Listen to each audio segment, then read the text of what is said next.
His Majesty the King is going to be joining the procession. Madam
Speaker.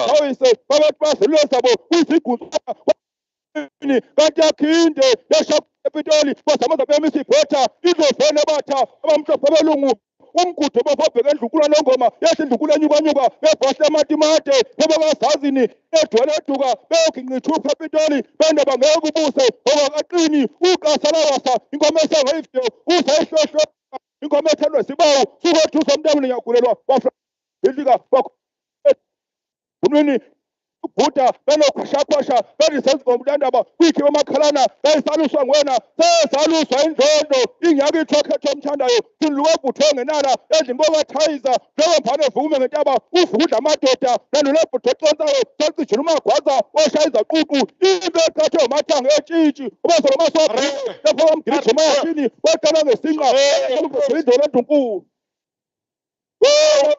Order. no. Parade and move. Lieutenant. Parade commanders, take your positions.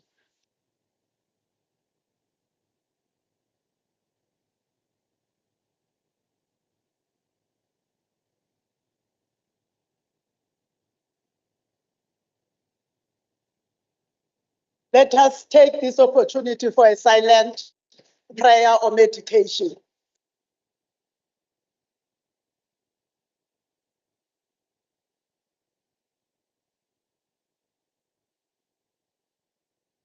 Amen.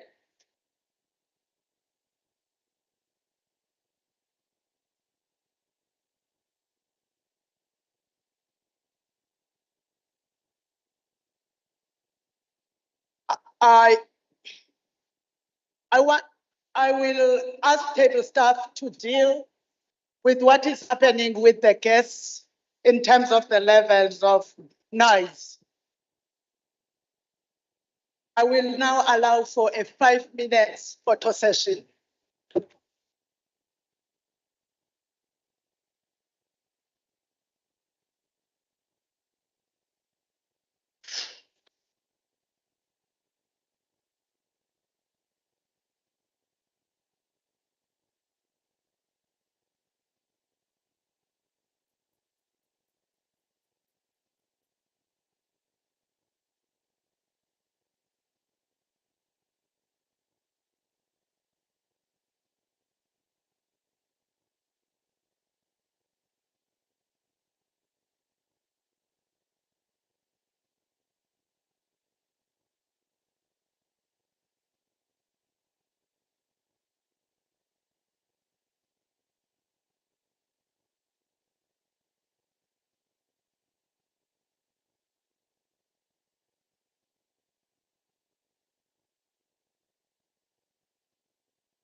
1 minute left.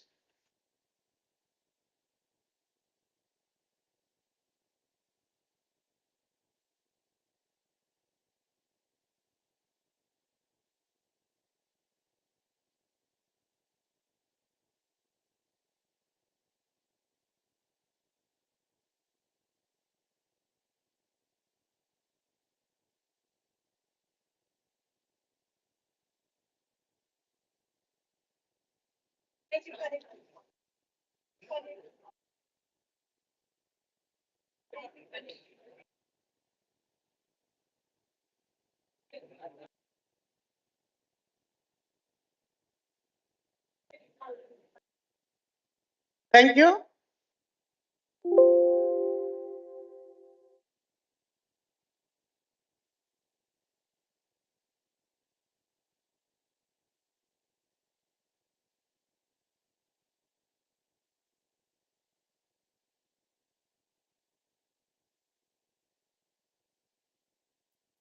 Thank you.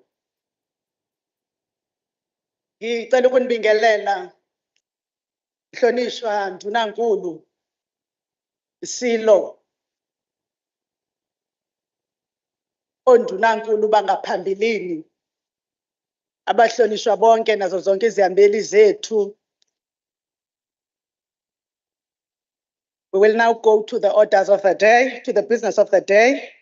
But before we start with that, may I take this opportunity to introduce and welcome a new member of the House from the ANC contingents who was sworn in yesterday, the Honorable Mr. Mafika Damane Mdebele.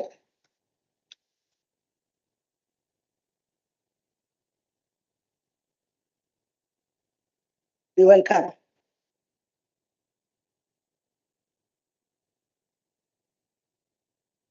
Honorable members and the guests, the sitting today has been called in terms of Standing Rule 10(1)B, which provides an opportunity for the Premier to deliver the State of the Province address.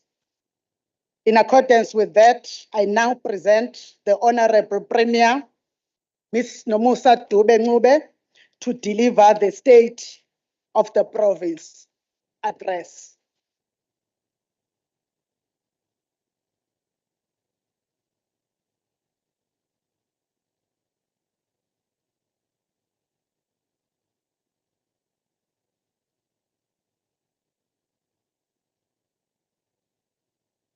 Thank you.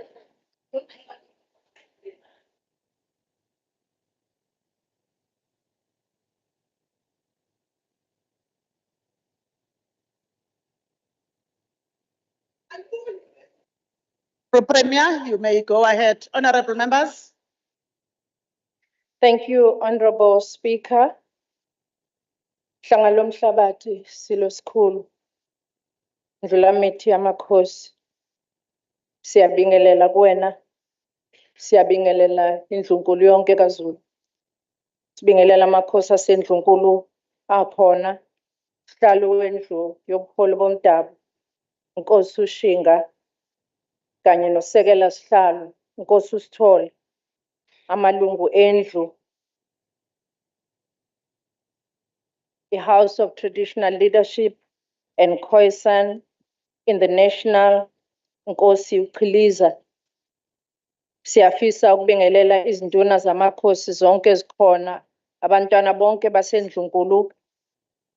Siyabingelela ngenkulu inhlonipho kuwena Somlomo, Honorable Boyce, Deputy Somlomo, Honorable Mthembu, members of the Executive Council, led by the Leader of Government Business, Honorable Duma, Honorable T.W. Mkhunu, the former Premier of KwaZulu-Natal, Honorable Dr. Z.L. Mkhize, Honorable S.J. Ndebele, the Ambassador. We also wish to acknowledge Deputy Minister of Finance, Honorable Masondo, the Deputy Minister of Health, Honorable Romo, the Deputy Minister in the Presidency, Honorable Marolong, the Chief Whip of the Majority Party, Honorable Ngumalo, the Deputy Chief Whip, as well as the leadership of the whippery from all other parties as well, the Deputy Speaker of the Free State Legislature, Honorable Mapena, members of the Diplomatic Corps, members of the National Council of Provinces, members of the KwaZulu-Natal Legislature, the Judge Presidents of KwaZulu-Natal, Judge Poyo Dlwati, the Mayor of Mgungundlovu Municipality, Councillor Zuma, the Mayor of Umsunduzi Local Municipality, Councillor Tebola, Mayor zonke ezimkhandlu ehlukahlukene osomlomo, abantwana basendlunkulu, ama-councillors wonke akhona. Siyafisa ukubingelela ku-Director General wakwaZulu-Natal, uDokotela Umkhize, nabo bonke beminyango ehlukahlukene, the CEOs of entities and senior government officials, Provincial Commissioner, Lieutenant General Mkhwanazi, the Premier's advisors. We also wish to acknowledge the political formation, the leader of the opposition party, Honorable Mpepetwa, nabo bonke ubuholi obukhona of other political parties in our legislature, all of you honorable members, the labor unions, the civil society, the faith-based organizations, business fraternity. Siyafisa ukubingelela kakhulukazi umphakathi wakithi wonke wakwaZulu-Natal nalabo abasithola ey'nkundleni zokuxhumana.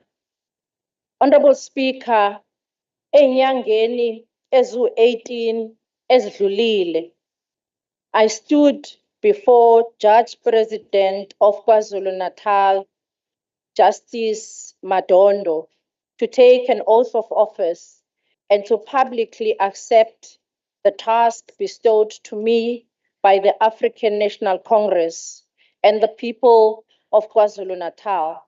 The task was to occupy the highest office in this province, the office of the Premier, as the first women Premier in KwaZulu-Natal. The African National Congress took a conscious decision, understanding that ours is that one of a non-racial, non-sexist, democratic South Africa. This oath we took knowing that I represent the aspirations of many women, young and old, from the townships of KwaMashu, kuya koMkhanyakude, where in 1996, imphakathi yakoMkhanyakude yayingenawo amanzi, imphakathi yakoMaphumulo yayingenawo ugesi, kanye nemizi eminingi yalapha KwaZulu-Natal. Lesi sifungo ngesikhathi sisithatha, I did not take it lightly, for it was an acceptance of the responsibility to transform into reality the hopes and the aspirations of millions of our people who yearn for a free, united, peaceful, and prosperous KwaZulu-Natal. In me, the community members, they saw the reality that indeed the African National Congress and its government is serious about the country, a province that is non-racial, non-sexist. Even it was possible that even a child who went to a school, Ndwedwe, you can become a pilot, because with the ANC government, the sky is not the limit for our young people in our country that is alive with possibilities even up to today. Siyababona abanye balabo bantwana abangama-pilots namhlanje, njengoSanele Mkhize, ozalwa laphaya endaweni yakhona la eNorth. Ushayela amabhanoyi eQatar Airways njengamanje, ofundiswe yilo hulumeni. uLethabo Vacu noThoni Tsonope, a couple eyatrainwa iwona nohulumeni through i-UKZN Nefuze Institute, bashayela amabhanoyi njengamanje baka-Fly South Air. I'm sure abanye bake bashayelwa amabhanoyi ahamba abashayelayo. Usnethemba Ngwane is an instructor for Fly for Far Airways, which is a flying school and an aircraft charter service. Ukholega Dlangamandla, a talent naye novilakazi, nabo they are flying drones njengamanje as commercial farmers in Nelspruit. Konke lokhu would not have been possible if it was not for a breakthrough ka 1994 and the successive leadership of this government. Go 1994 kuya ku 2004, the late premiers, Honorable Dokotela Umdlalose, Honorable Dokotela Ungubane, Honorable Dokotela Umtshali, nabo bathatha isifungo esifanayo. From 2004, the premiers of the ANC as well, His Excellency Ambassador Usbusiso Ndebele, the Honorable Zweli Mkhize, Honorable Senzo Mchunu, Honorable Willis Mchunu, na immediate predecessor wami, Honorable Sihle Zikalala. They all affirmed the loyalty to the principles enshrined by the Constitution and committed to serve our people to the best of their ability, diligence, and with dedication. I'm privileged and I'm honored, honorable members, to stand here indebted to all these selfless compatriots who in 5 foregoing terms have charted a path for all of us. Today, njengoba simlapha kulendlu ehloniphekile, sibheka ku-1994 lapho esiqhamuka khona, sibuka isithombe kule minyaka ewu-30 selokhu lele laseNingizimu Afrika lathola inkululeko. Simi lapha sizithoba kakhulu ngoba ama-millions abantu besifazane, abantu besilisa, abasha nabadala bakule province naseNingizimu Afrika iyonke basibukela umsebenzi ekufanele siwenze, simasha in the footstep of our great leaders like abobaba uNelson Mandela, abomama uDorothy Nyembe, abomama Ruth First, abo Ella Gandhi, abo Sophie de Bruyn, abo Fatima Meer, abo Victoria Mxenge, abo mama Flo Mkhize, abo mama Madikizela Mandela, kanye nabaningi abanye abaholi bethu. Honorable members, in this era of a historic revisionism, it has become fashionable for some among us to elect to ignore or worse, to forget the context where we come from, and ultimately to the truth to become a casualty. And I think kubalekile ukuthi amaqiniso kungabi iwona azofihlwa kepha kubonakale imisebenzi eyenzakalile. With a few months of our national and provincial elections, we should remember ukuthi KwaZulu-Natal has always had a unified province, but almost suffocated at birth ngaleza ikhathi ezinzima ngesikhathi KwaZulu-Natal icishe ingangeni okhethweni laka 1994 ngenxa yezidubedube zodlame olwalukhona kulesi sifundazwe sethu. So deep ran the divisions zaKwaZulu-Natal that in the polls zaka 1994 was itself a miracle ukuthi sakwazi ukuthi sivote nathi siyisifundazwe. The political violence that consumed the province resulted in a trail of shattered lives, as evidenced by izinto ezenzeka ko-Stateville, izinto ezenzeka ko-Makhutha, ko-Ngoye, ko-Hammersdale, ko-7 Days of War, khona lapha eMaritzburg, kanye nezigigaba eziningi ezenzeka, which was a state-sponsored killings. The scars of the Trustfeed massacres ordered by the apartheid police captain Brian Michelle, which saw 11 people being mowed down at the funeral vigil in the run-up to negotiations and our first national elections, are still very fresh in all our minds.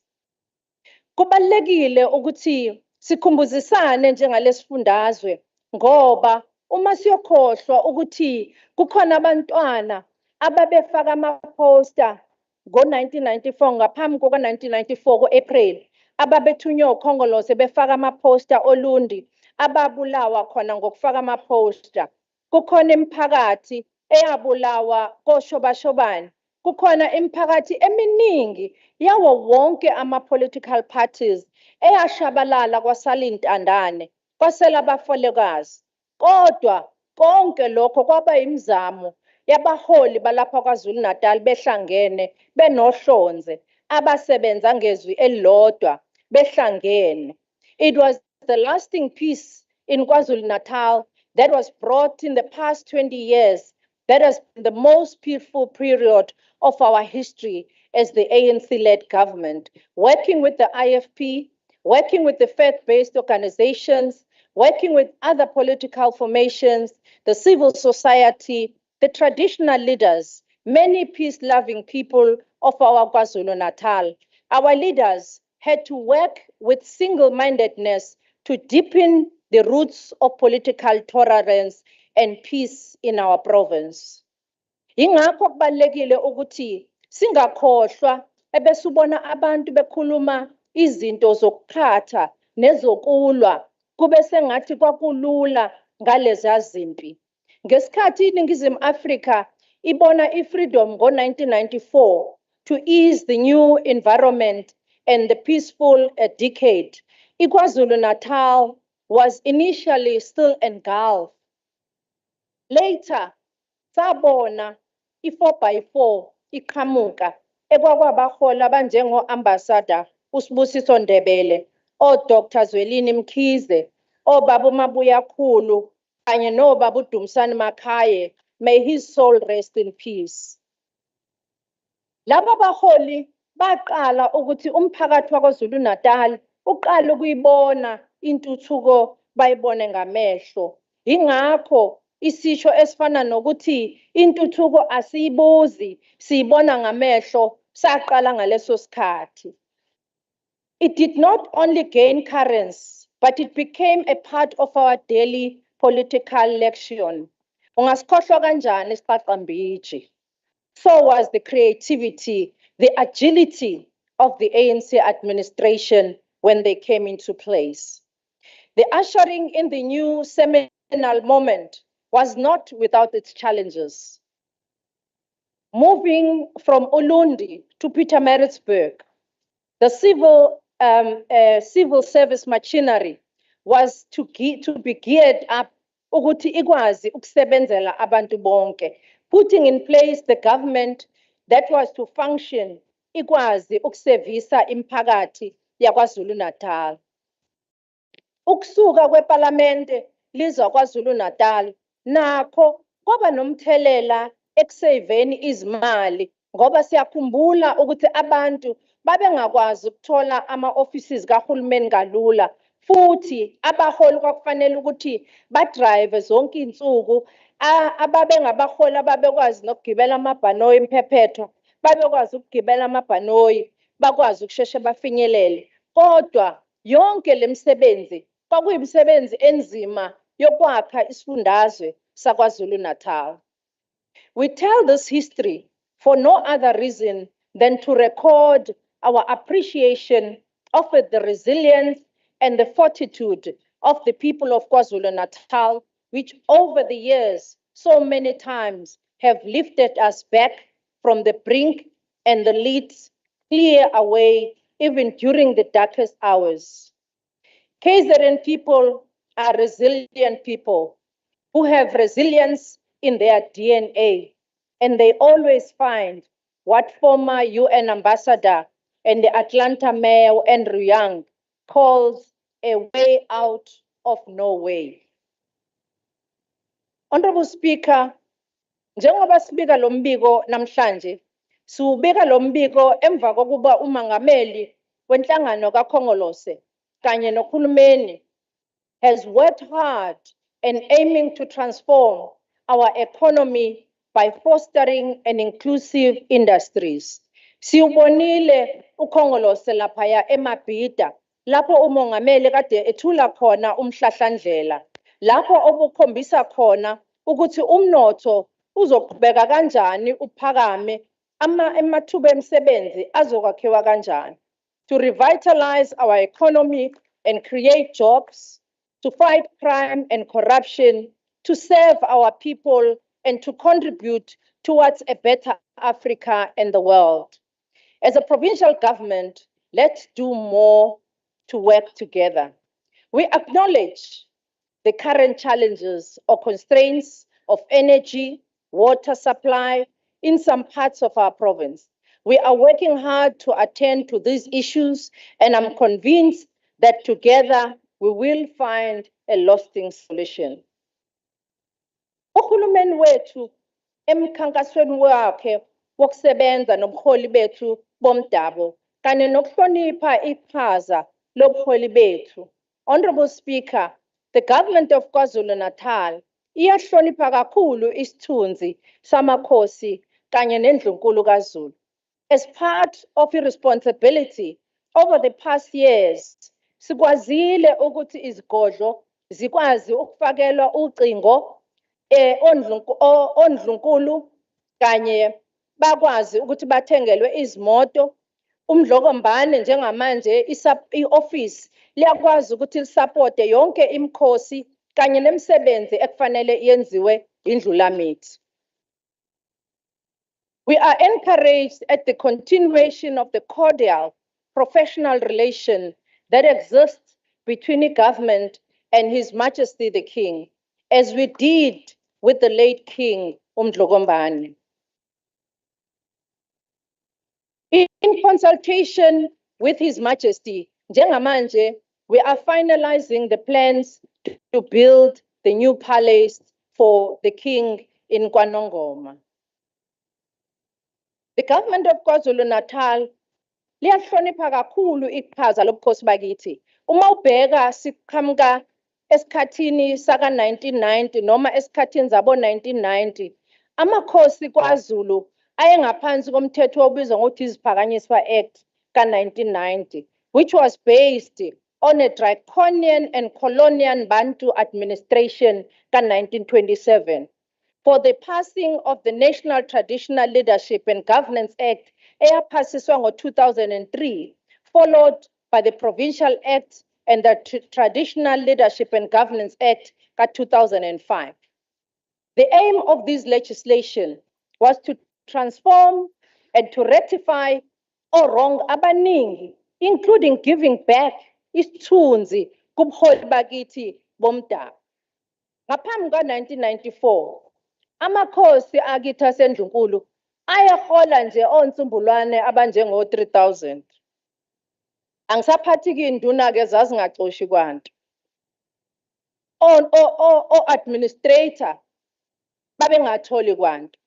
Namhlanje sikhuluma ngokuthi amakhosi asendlunkulu aseyakwazi ukuthi okungenani kube khona u-279,000 per annum, representing more than 300% increase in the past 20 years.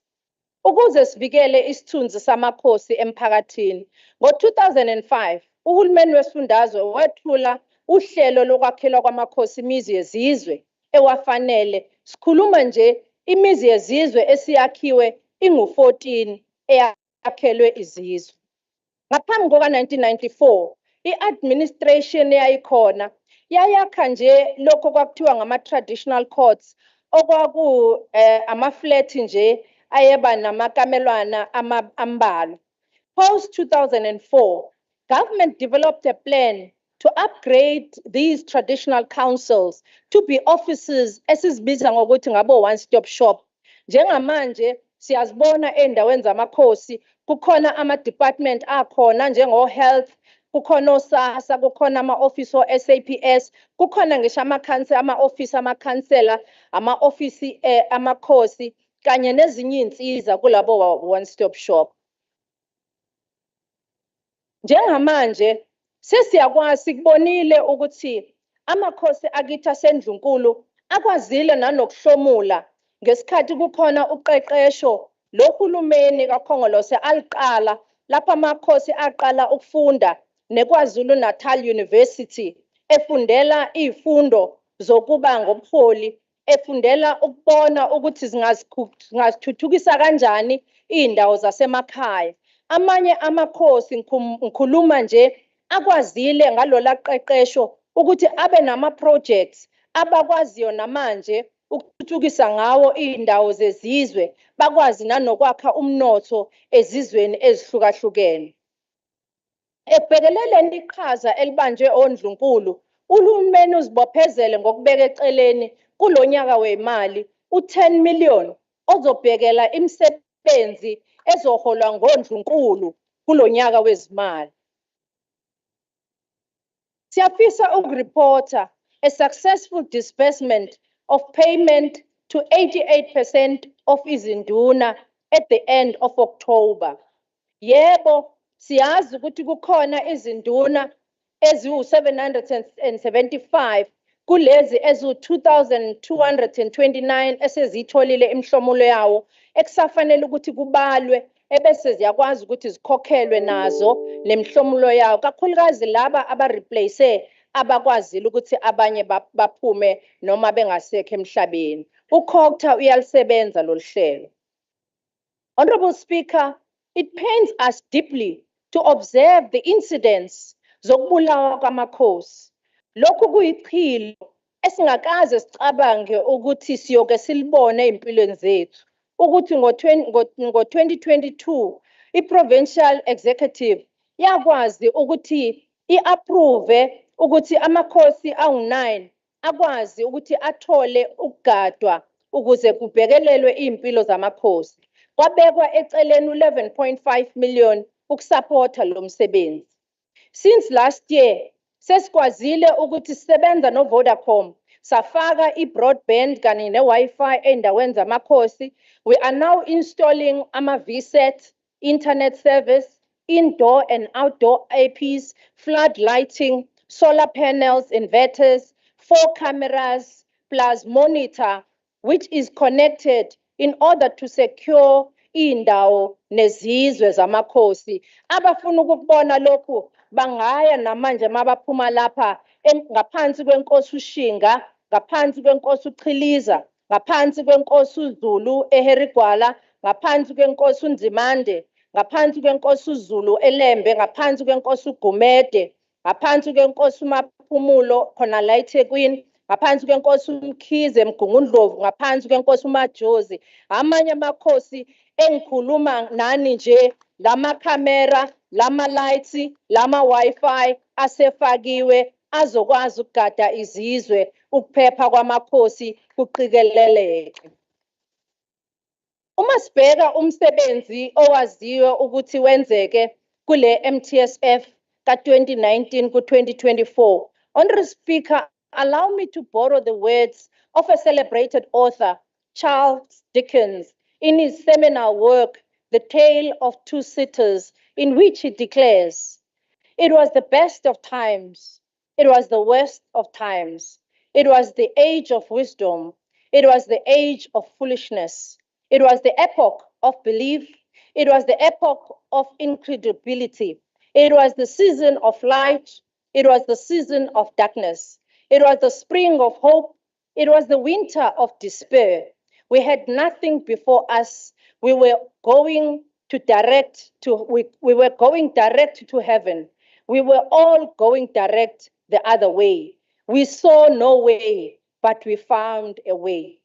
We lift the words of Charles Dickens because they capture izinto esidlule kuzona, the dizzy 5 years esibonile njengalesi sifundazwe saKwaZulu-Natal.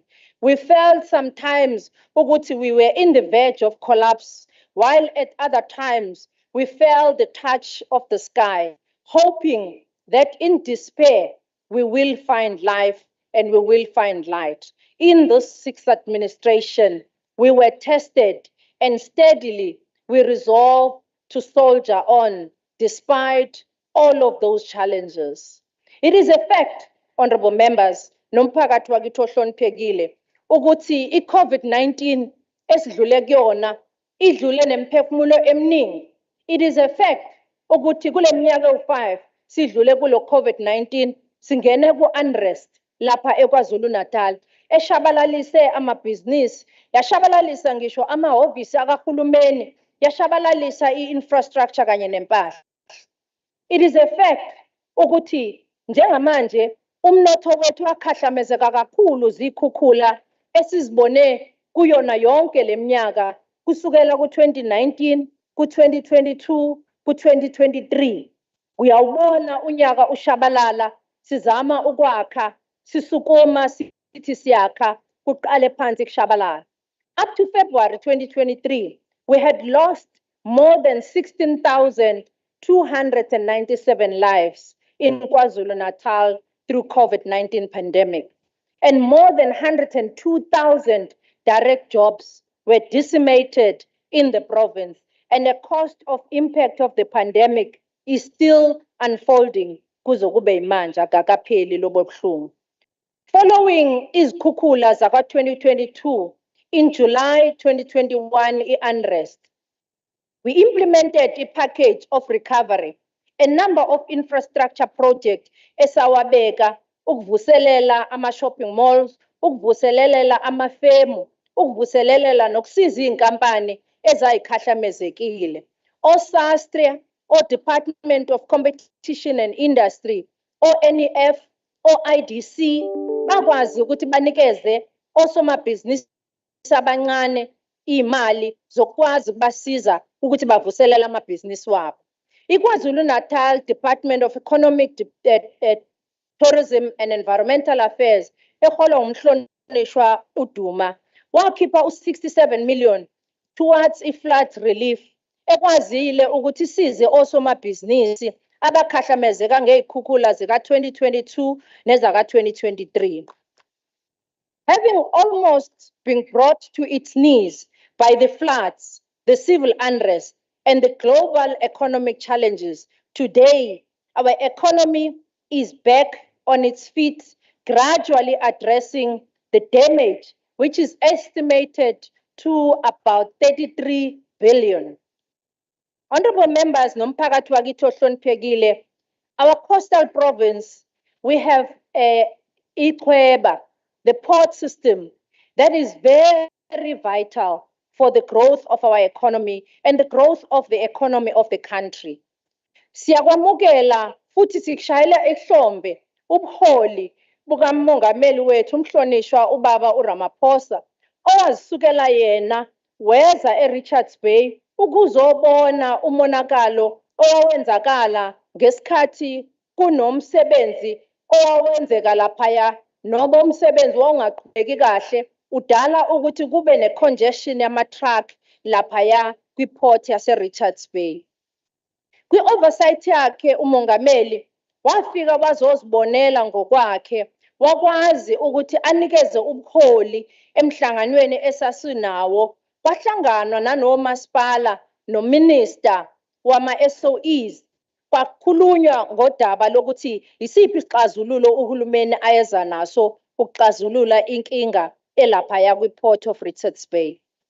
At the port of Durban, after having received words and introduction, the container surcharge by shipping lines, nakhona sesikwazile ukuthi umsebenzi uboyeke kojwayelekile, ama-vessels encourage, kade ngoDisemba ngoNovember sasibona ama-vessels awu-60 emile elindele ukungena. Njengamanje sikhuluma ngoJanuwari bese ama-vessels ala ko-10 kuya ku-12 kuphela asekwazi ukuthi alinde, kodwa umsebenzi omuhle uyaqhubeka. Honorable Speaker, umongameli ngesikhathi ethula umhlahlandlela imanifesto laphaya eMoses Mabhida ebigcwele iqhuma. Mina bengiqala ukubona iMoses Mabhida iqhume izichithekele olwandle, izichithekele ezitolo, izichithekele yonke indawo. Kodwa-ke namhlanje asikho lapho, silala lapho sikhona. Sisekutheni kwasiza-ke lokhu ngoba kusizile lokhu ngoba umnotho wethu waKwaZulu-Natal uye wafukuleka ngoba ngisho emabhizinisini sibonile kukapakeka khona abantu bekwazi ukuthi bathola amabhizinisi abancane ngenxa yezinqwaba nezinqwaba zabantu ebezihambele lesi sifundazwe sethu saKwaZulu-Natal. Priority number 1 umangameli lapho ekhuluma khona ngokuthi kufanele sakhe a capable, ethical and developmental state. Since 1994 uma sibheka umsebenzi osowenzakalile siyabona futhi siyajabula ukusho ukuthi i-Executive Council ikwazile ukuthi approve ukuthi ama-heads of department awu-4 during this financial year, namely kwa-agriculture and rural development, kwa-public works, kwa-community safety, kwa-sports, arts and culture. Bonke lezi zikhala zigcwalisiwe ngokugcwele. U-government wethu uncompromising in our dedication to a clean governance and fighting fraud and corruption and ending wasteful and irregular expenditure. U-AG noma u-Auditor General uzikhulumele yena kumbiko womcwaningi mabhuku ukuthi amabhuku wahulumeni waKwaZulu-Natal ahamba kahle ngohlelo oluhle kangakanani.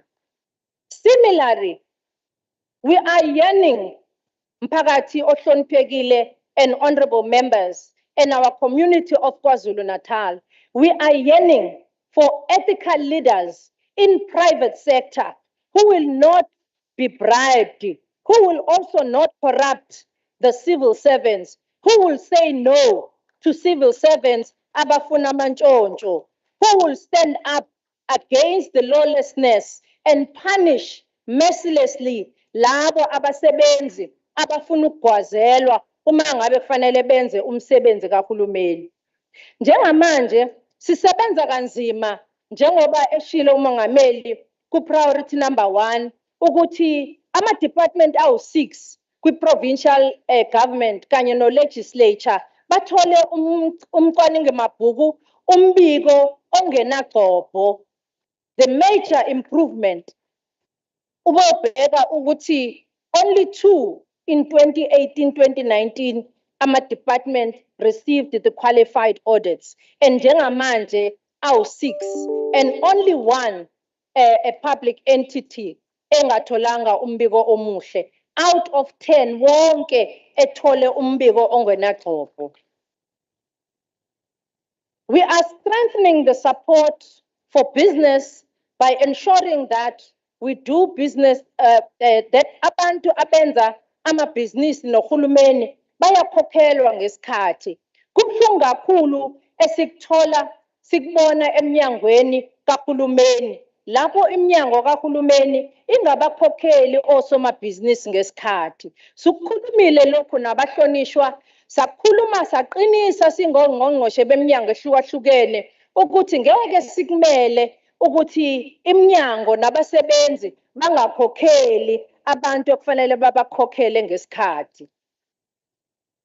Njengamanje from 2023 alone, the total number yama cases esidile nawo yabantu bebengakhokhelwanga ngesikhathi about 288.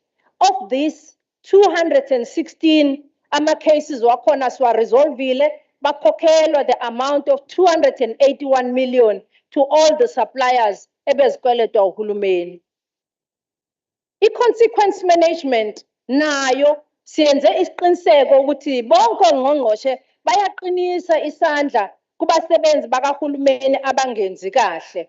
Njengamanje kuma investigations out 208 that were instituted, 482 aseqediwe. Kulawa aqediwe kunama officials amanye asuspendiwe, amanye ahamba amacala enkantolo sikhuluma nani nje awu 1492 akuma disciplinary inquiries. Kulawa awu 78 currently are pending across the province. In 2023 sasungula ithimba elibizwa ngokuthi consequence management officer that was appointed as per the requirement eyayibhekene ngo yokuthi uma ngabe kukhona abantu ekufanele bajeziswe lokhu kuyenziwa ngesikhathi futhi abasebenzi kufanele bajeziswe bayajeziswa ngendlela okuyona yona ngaphandle kokuchitha isikhathi. The 16,804 cases out of 17,893, which is 94% received from the presidential hotline, we have resolved, and out of 888 cases received since 2009, all 98% through the National Anthem hotline have been resolved.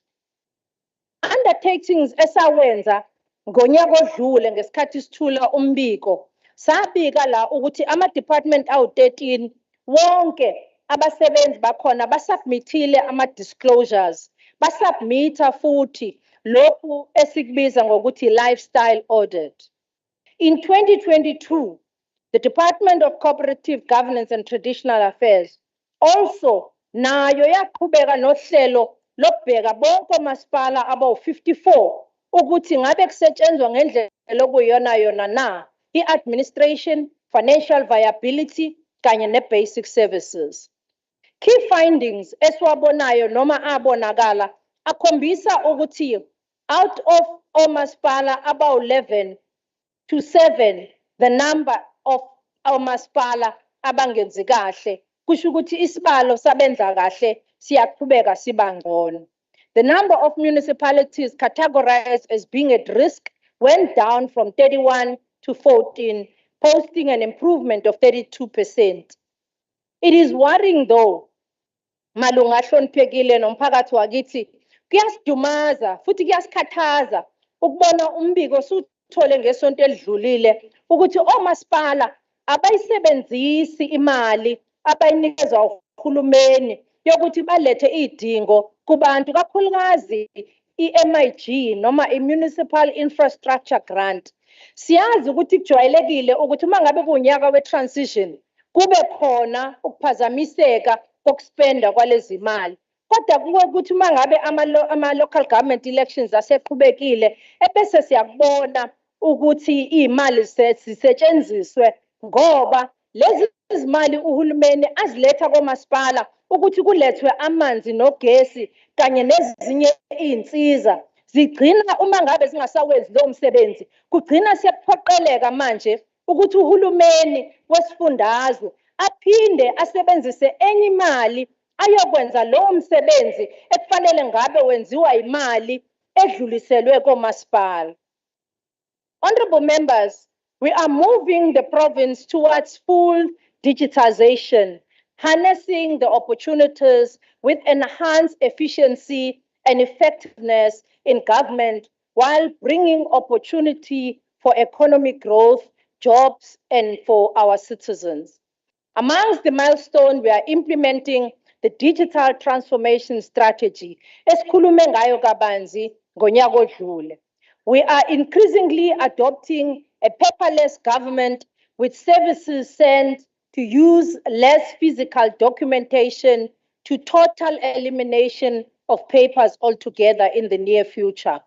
For 2022, at least 85% of iminyango kahulumeni noma imiphakathi yakithi had access to internet.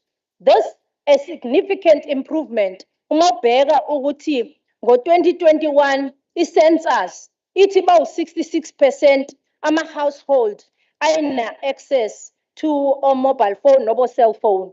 Njengamanje we are standing at 85%.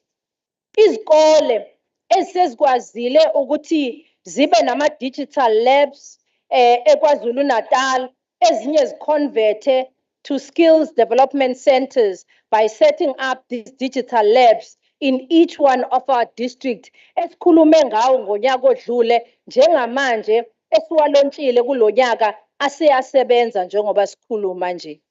As part of this program, the province has trained more than 3,875 ulusha in 4 district activations covering areas of 16.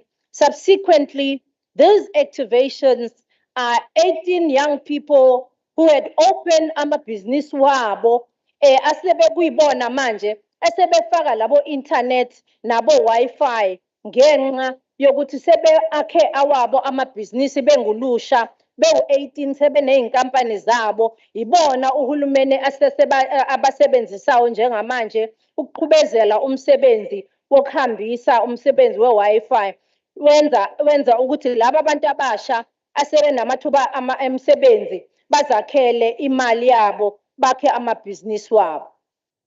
In addition, 16 of the 76 schools were provided with information communication technology, ICT, to promote e-learning. The following schools were supported with the provision of tablets. And siyafisa ukuthi sibonge ngoba ama-tablets anikezelwa izikole sibhalile ke laphaya ukuthi angakanani.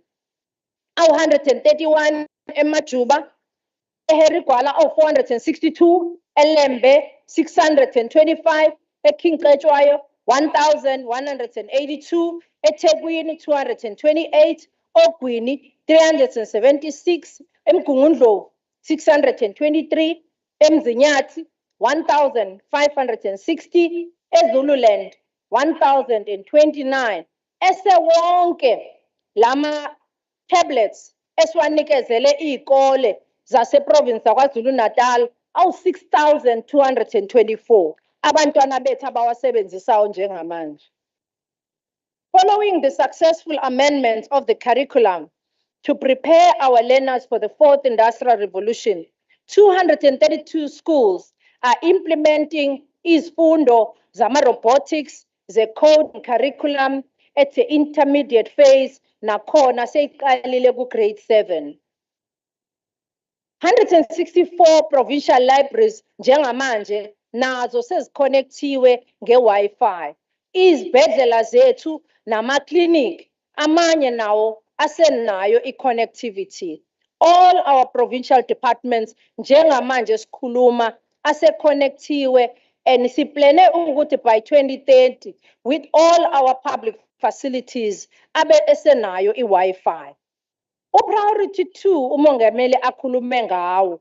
Kulesikhathi se-lockdown sibonile even nangesikhathi se-COVID-19 ukuthi ugovernment usebenze ngokubambisana nosomabhizinisi kakhulukazi ukufukula umnotho obufadabele ngendlela eyisimangaliso. Sibona abantu bakithi bephelelwa ngisho nayimisebenzi kuwa ngisho namabhizinisi. Together sikwazile ukuthi sakhe iplani yokuthi osomabhizinisi singakwazi kanjani ukuthi siba-retain bakwazi ukuhlala la kwisifundazwe saKwaZulu-Natal kwenzele ukuthi imisebenzi ingaqhubeki ukuthi iphele. We rebranded and aggressively marketed KwaZulu-Natal not only as investment destination but as South Africa's premier tourist hotspot. KwaZulu-Natal partnering with companies to safeguard employment within our existing base while also identifying new recruits and new investors. We accelerated business permits, business license approvals, priority catalytic projects in order to stimulate growth and develop our province. To deal with the challenge ye red tape, nakhona futhi sikwazile ukuthi sisebenze nomnyango wesebenza ngokuthuthukisa wezomnotho kanye nezokuvakasha ukuthi i-trade and investment nayo ibe no one-stop shop eyakwazi ukuthi size osomabhizinisi ba-aplayele ngisho umsebenzi ba-aplayele ngisho ama-insurance o-government ayewanikezela osomabhizinisi.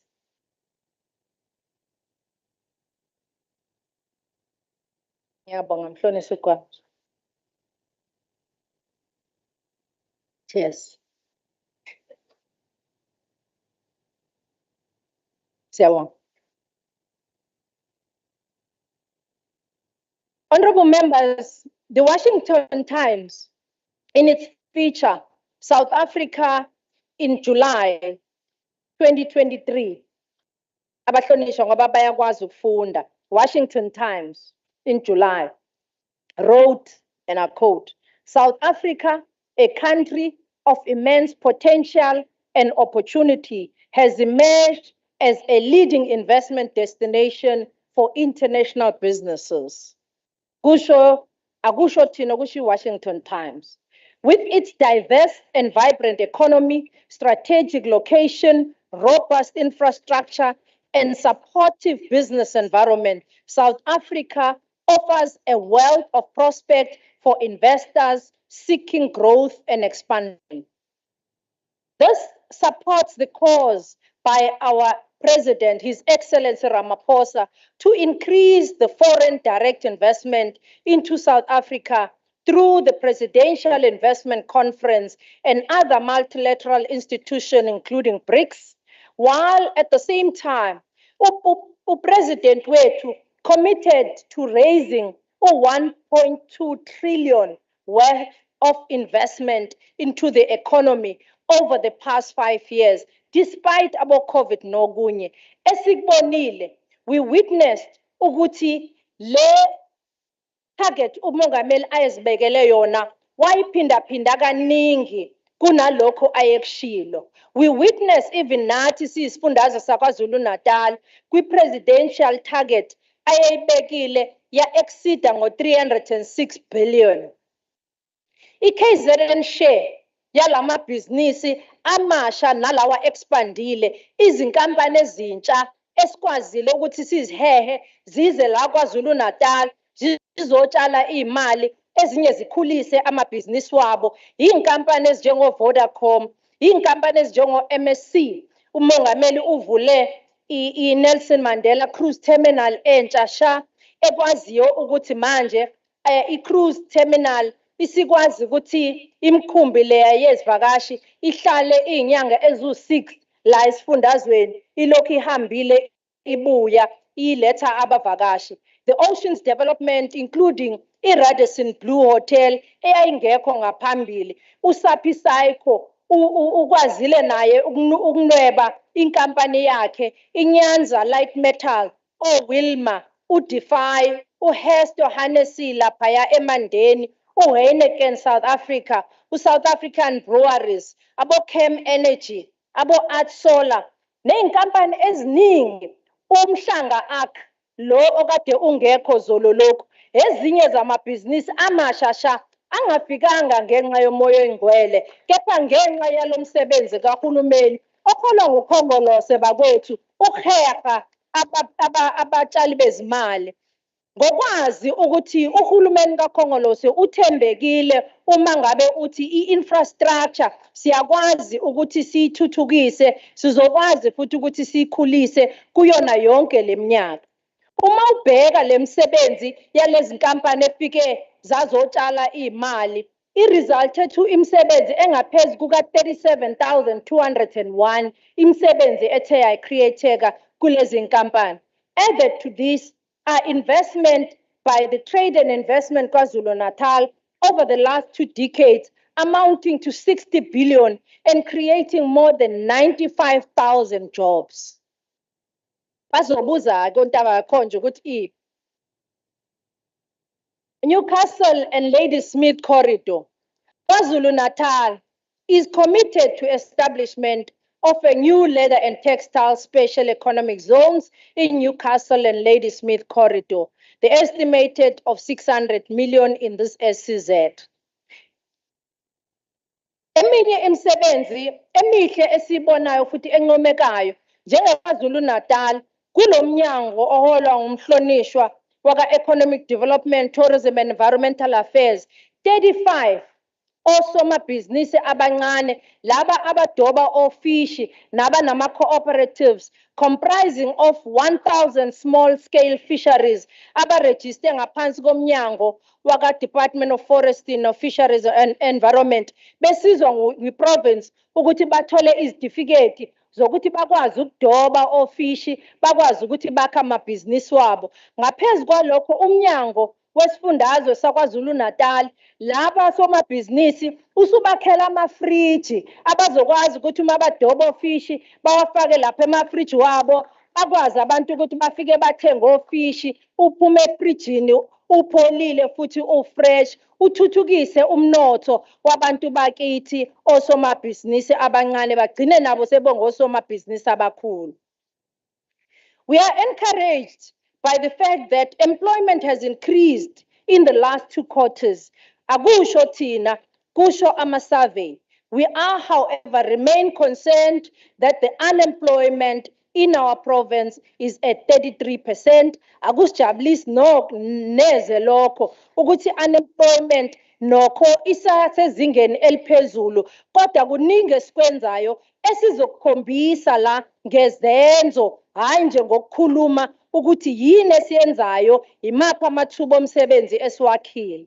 Some government-led projects anjengalawa alaphaya kwi-Port of Durban, where there is 1.34 billion investment project, which is aimed at upgrading the port facilities, which will increase the capacity of our port, is creating 1,328 jobs. The passenger rail, UPRASA, spent 900 million in KwaZulu-Natal through its capital investment infrastructure. These include a Bridge City Development Project. Abanye abazi, abanye benze sengathi kumane kwehla nje umoya engcwele ukuthi namhlanje sekukhona ujantshi wesitimela eBridge City, sekukhona isitimela esihambe size siyongena eBridge City, singene ngaphansi sithulula abantu behle bangene emakhaya bawokhe ngeenyawo. Konke lokho kwakungekho bakwethu, ngaphandle ukuthi lo hulumeni kaKhongolose uqala ukwakha ingqalasizinda ezophakamisa abantu bakithi abamnyama, kakhulukazi nasemalokishini. Laphayana uma ubheka u2 billion wesibhedlela iDr Plixi ka-Isaka Seme, isibhedlela lesi esiseqopheleni eliphezulu.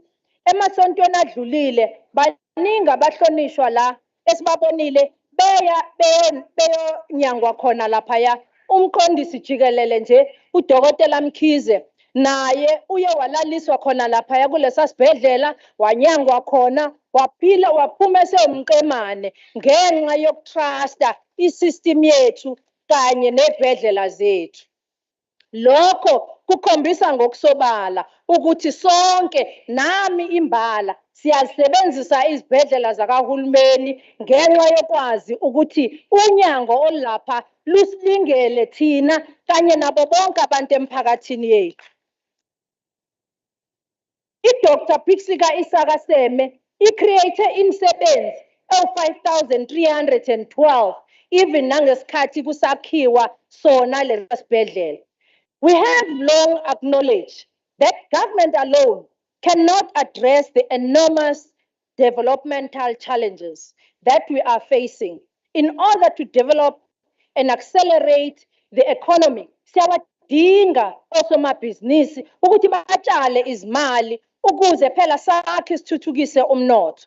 The following are some of those private projects esiwabonayo esisebenze nosomabhizinisi. U-ArcelorMittal blast furnace wakhe imisebenzi lapha ngeproject ka-1,328 jobs. The Greater Dugu project worth 37.6 billion that created 99,947 jobs. Hillside Aluminium worth 1.2 billion has resulted in creating 3,187 jobs. Ismangaliso Wetlands created 2,187 jobs. Lower Tugela Bulk Water Supply Scheme, Phase 1, created 20,000 jobs. Makatini Integrated Development Project resulted in 1,711 jobs.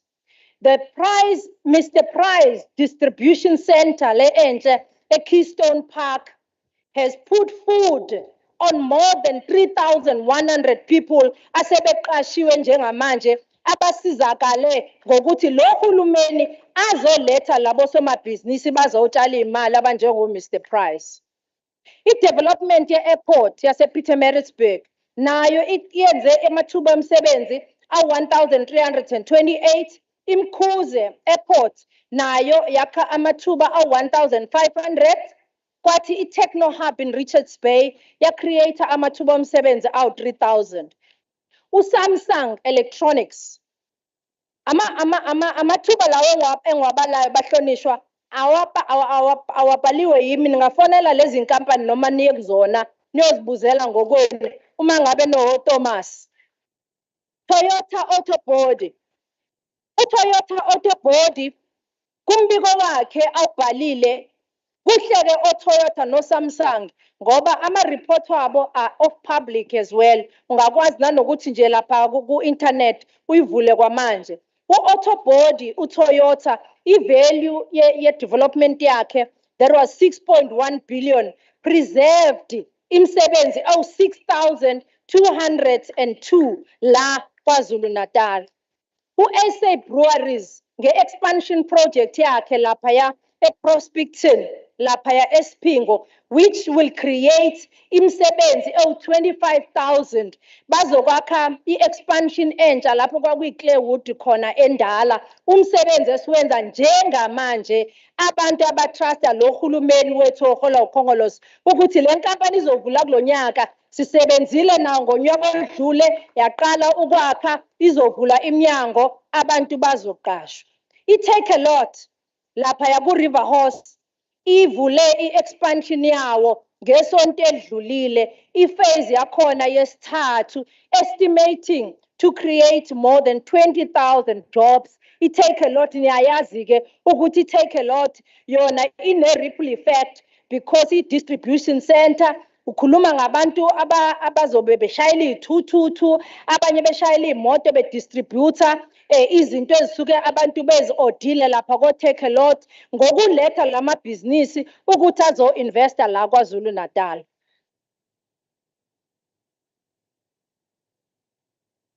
The comprehensive support to the township and rural economy, revitalizing underdevelopment in the township bahlonishwa iyasikhathaza kakhulu ukuthi usemkhulu umsebenzi ekusafanele siwakhe ukuthuthukisa indawo zasemalokishini kanye neindawo zasemakhaya. Kule minyaka uhulumeni ukwazile ukuthi sibeke phambili umsebenzi onjengokuthi fanele sisize ama-spaza shops wethu bakwethu shishaya ikhwelo. Umhlonishwa ngesonto edlule ube laphaya endaweni yakwaMashu eshaya ikhwelo ukuthi bafowethu bantu bakithi bantu besilo ake sibuyiseni izitolo zethu. Ukhona uhulumeni wenu ukuthi anikeze imali nivule izitolo zenu niyeke ukuyinikezela abanye abantu.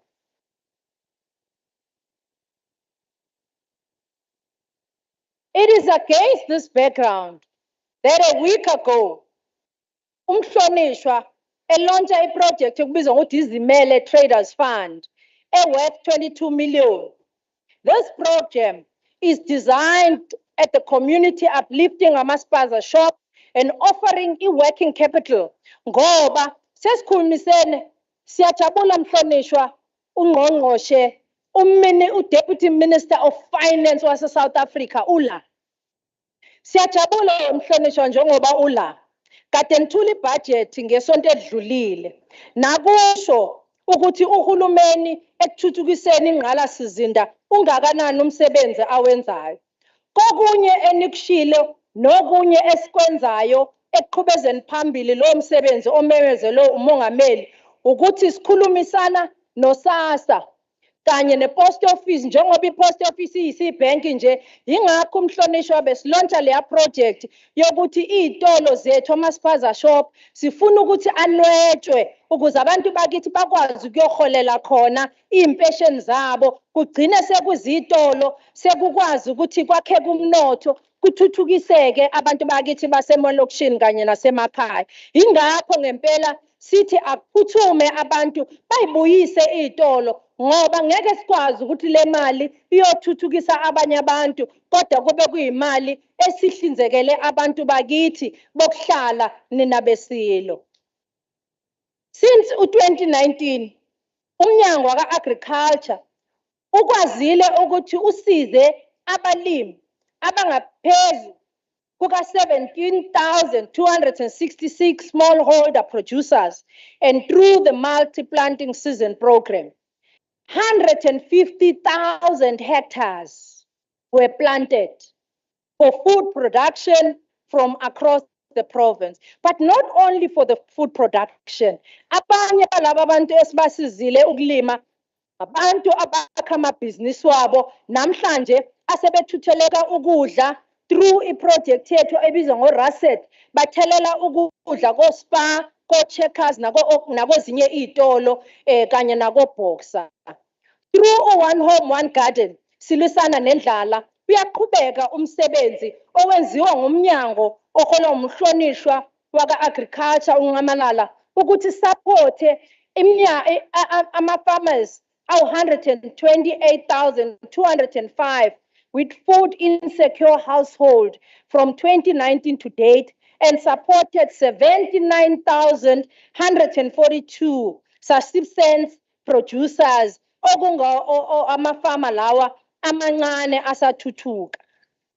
Siyazi ukuthi ukungabi khona kwezimali kwenze ukuthi lo hlelo lethu lungaqhubeki ngendlela ebesifisa ukuthi liqhubeke ngakhona, kodwa noma kunjalo uyaqhubeka umsebenzi wokuthi umnyango ukwazi ukwenza lokho esibizwa ngokuthi ama-agri-hubs and the commercial mechanization program ngokuthi kwenziwe kusetshenziswe ogandaganda nezinye izinto ezizokwenza ukuthi uma ngabe sitshala sikwazi ukukwenza ngokushesha kwenzele ukuthi nomnotho wethu usheshe uyongena laphaya ezimakethe.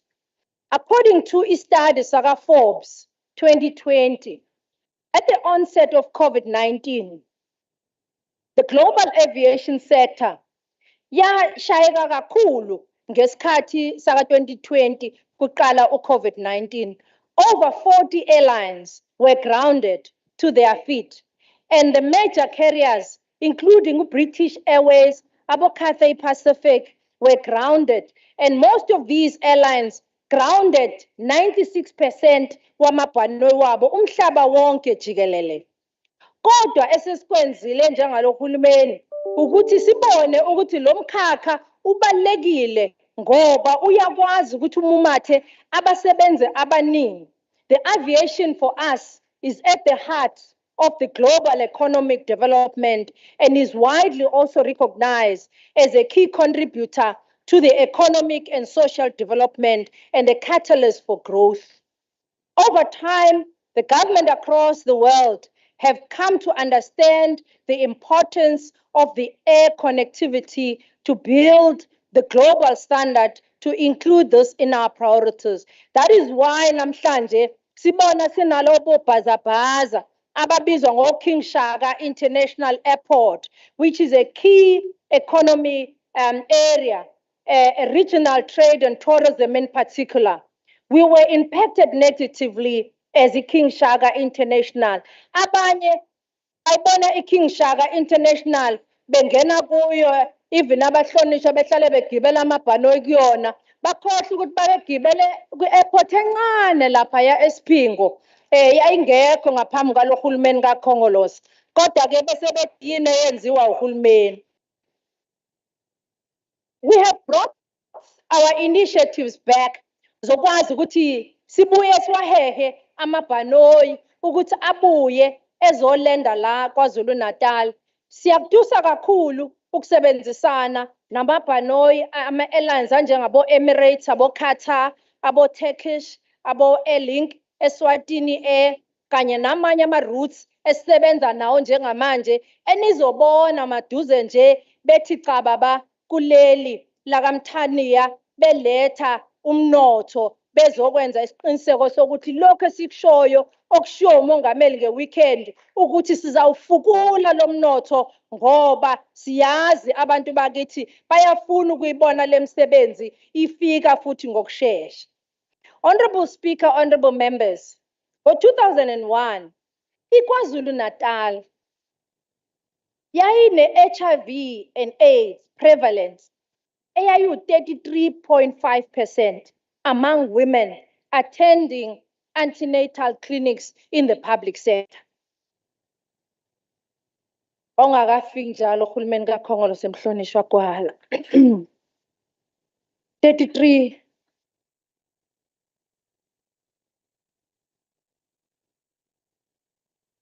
Asifikanga ngo-1994 mhlonishwa. Kwakhona umhlonishwa ngibabalile. 2002, we enrolled. 2002, we enrolled. Kwasekhona umhlonishwa ke 2004, umhlonishwa uMkhize. Ingakho ke into zaqala ukushintsha lapho. Qalela ke mhlonishwa.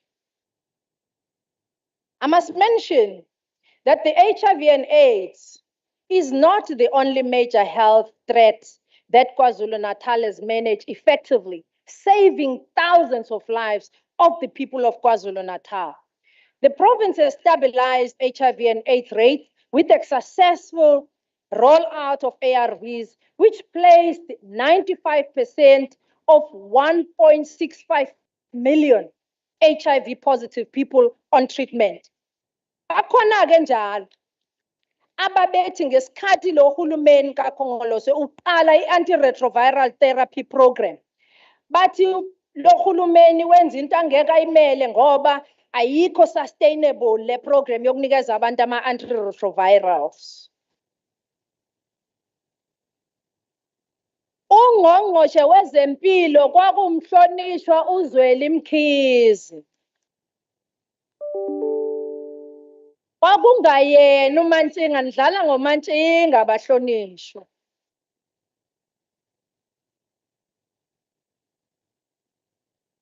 Njengamanje uma ubheka in facility from a high of 198 per 100,000 in 2012, 85 per 100,000 lives leave birth in 2022. Khuluma iqiniso bahlonishwa nilalela. Ngo-2012 abantu ababephila,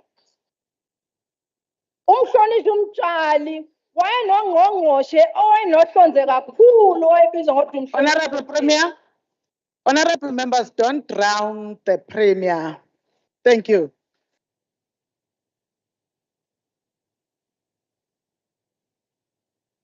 Thank you. Thank you, Mhlonishwa.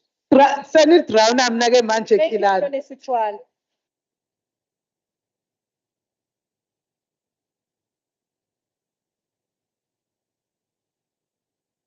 Continue, honorable Premier.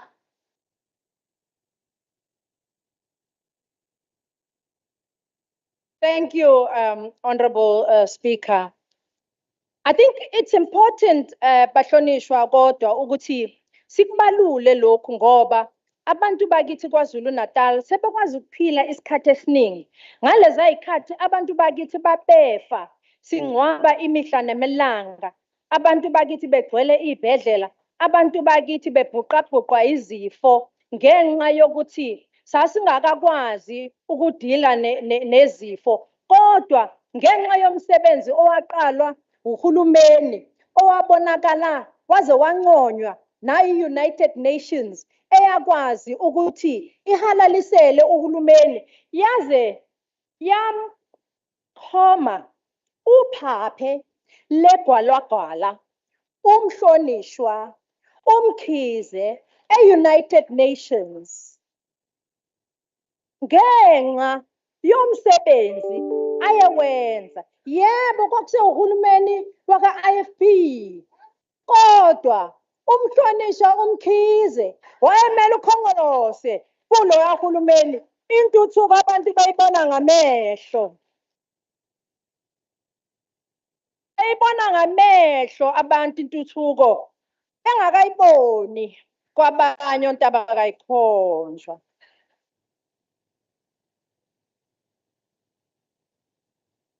Bahlonishwa, kubalulekile ukuthi sikhumbuzisane ukuthi umhlonishwa uSimelane uye wasikhumbuza ngesikhathi sihlangene lapha njengesigungu ukuthi yes, we are proud to mention that KwaZulu-Natal has not only achieved in 1990 the United Nations 1990 HIV and AIDS strategy target, but we have surpassed it and achieve the latest 95. Ukhona umhlonishwa uDlomo uzokufakazela lokhu. Umhlonishwa uphinde wasikhumbuza umhlonishwa uNomagugu ukuthi omama kaEnzo, uEnzo akaphili nje kuphela uma ngabe esethola isibonelelo. Kepha even engakafiki emhlabeni uEnzo uqala ukondliwa uhulumeni. Uma wakhe esayesibhedlela eyoxukuzwa engakaphumi nokuphuma uEnzo axukuzwe mahala azaphinda athola isibonelelo uma kaEnzo. Uma ngabe seyoteta kune ambulance nje ehambisa omama abazithwele kuphela. Afike athi qatha uDinswalo. Athi efika abenikezwe ngisho isitifiketi sokuzalwa engakaphumi ngisho esibhedlela. Athi engakaphumi ngisho esibhedlela uma wakhe usiyabona ukuthi uzothi ephuma ngenyanga izothi iphela inyanga eseyothola isibonelelo.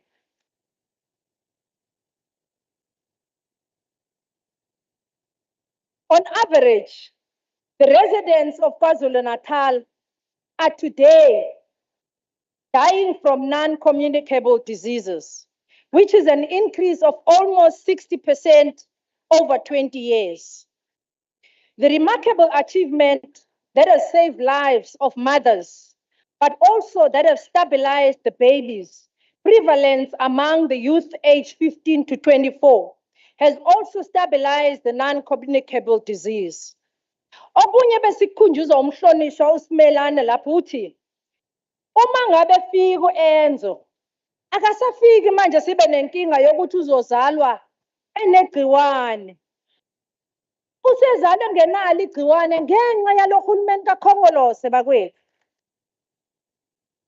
On average, abantwana bakithi nomphakathi wakithi usuphila isikhathi eside. Abantwana abaningi sebezalwa bengenalo igciwane njengamanje. Kuyiqiniso lelingephikiswa umuntu. Lokhu akwenziwa ngomlingo, kwenziwa ngesithukuthuku nokusebenza kwalobuholi nohulumeni kaKhongolose. Ingakho kubalekile ukuthi KwaZulu-Natal now has the highest proportion of non-natural deaths in the country. Okusiphatha kabi-ke lokho at 86%. Hugely, siyafisa nokuncoma iqhaza likaMdlokombane in driving the male medical circumcision, which was spearheaded by Isilo Samabandla, uMdlokombane, which contributed kakhulu ekunciphiseni and the transmission yegciwane without any mortality. Akho ngisho yedwa umuntu okwalahlekelwa umphefumulo wakhe selokhu Isilo samemezela ukuthi abantu abasizwe kulolu hlelo. Indeed, we owe a great debt of honor nokuphawe nokubonga okukhulu kwisilo esakuphothamayo ngalo msebenzi nalo mbono uNkulunkulu amnika wona wokuthi anikele ngalo mbono ukuthi uhulumeni akwazi ukusindisa imphefumulo yabantu. This is a unique achievement and was a collaboration between health workers, traditional leaders, civil society.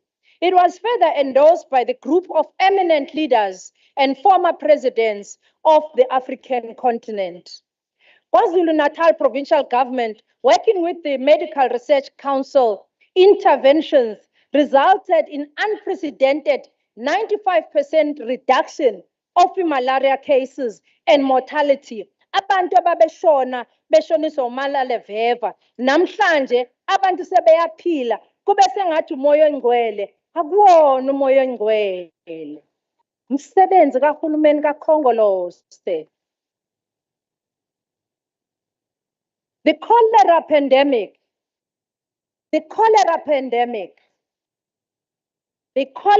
epidemic that affected more than 300,000 people was not only defeated, cholera was not only defeated, but also the mortality rate was kept at less than 1% of the cholera.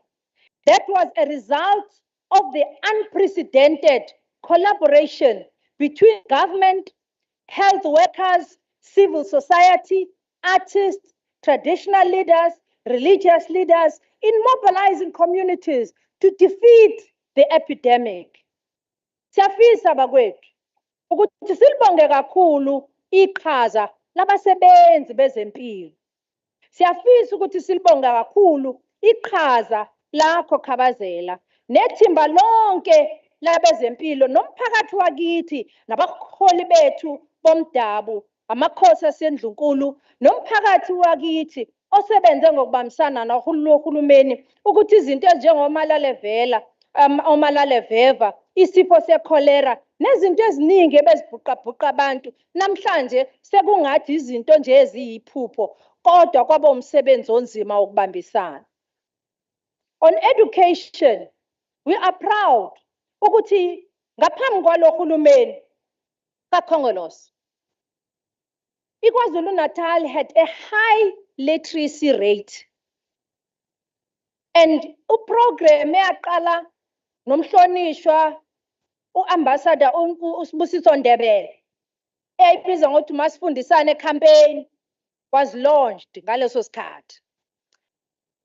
And ngaleso sikhathi abantu abakwazi ukufunda nokubhala, even abantwana, a modest 52% children had access to grade R. Today, abantwana bahambela grade R bawu 95%. Namhlanje abazali bethu sebekwazi ukufunda omazisi babo, sebekwazi ukufunda izitatimende zasemabhange nabo izitatimende zabo ATM ngenxa yalabo programs aqalwa uhulumeni ngesikhathi ungena uhulumeni kaANC ngo2004. Ungena nohlelo lokuthi abantu masifundisane, abantu bafunde ukufunda nokubhala. Udaba laka no-fee schools were virtually non-existent in this province. In 2004, there was ayikho into kwakuthiwa no-fee school. Today, we have over 2.1 million learners benefiting from no-fee schools. 1997, the matric pass rate was below 47%. 1997. While sathi masangena wafika uhulumeni kaKhongolose ngo2004 yakhuphuka yawu 71% pass rate. Bheka izibalo zibhaliwe, kubhaliwe ezibalweni. It is encouraging that and fulfilling that in 2023 National Senior Certificate academic year, a recorded 86 pass rate. Hulumeni ka-ANC ukhuphula amazinga abantwana bethu bokufunda. Kodwa okujabulisa kakhulu kuthina siyimphakathi nabazali ukuthi iprovince yethu yaKwaZulu-Natal achieved the highest numbers of distinctions in the whole country. With all the 12 KZN districts having achieved 80% average pass rate. Sebenzi owenziwe ngumhlonishwa uFraser bambisene nethimba lakhe kwahulumeni. In worth noting ukuthi uma ubheka abantwana bethu bamantombazane, they outperformed their males in matric pass rate with bachelor's pass. While our males achieve 44% bachelor pass, female learners bathole 47% pass bachelors.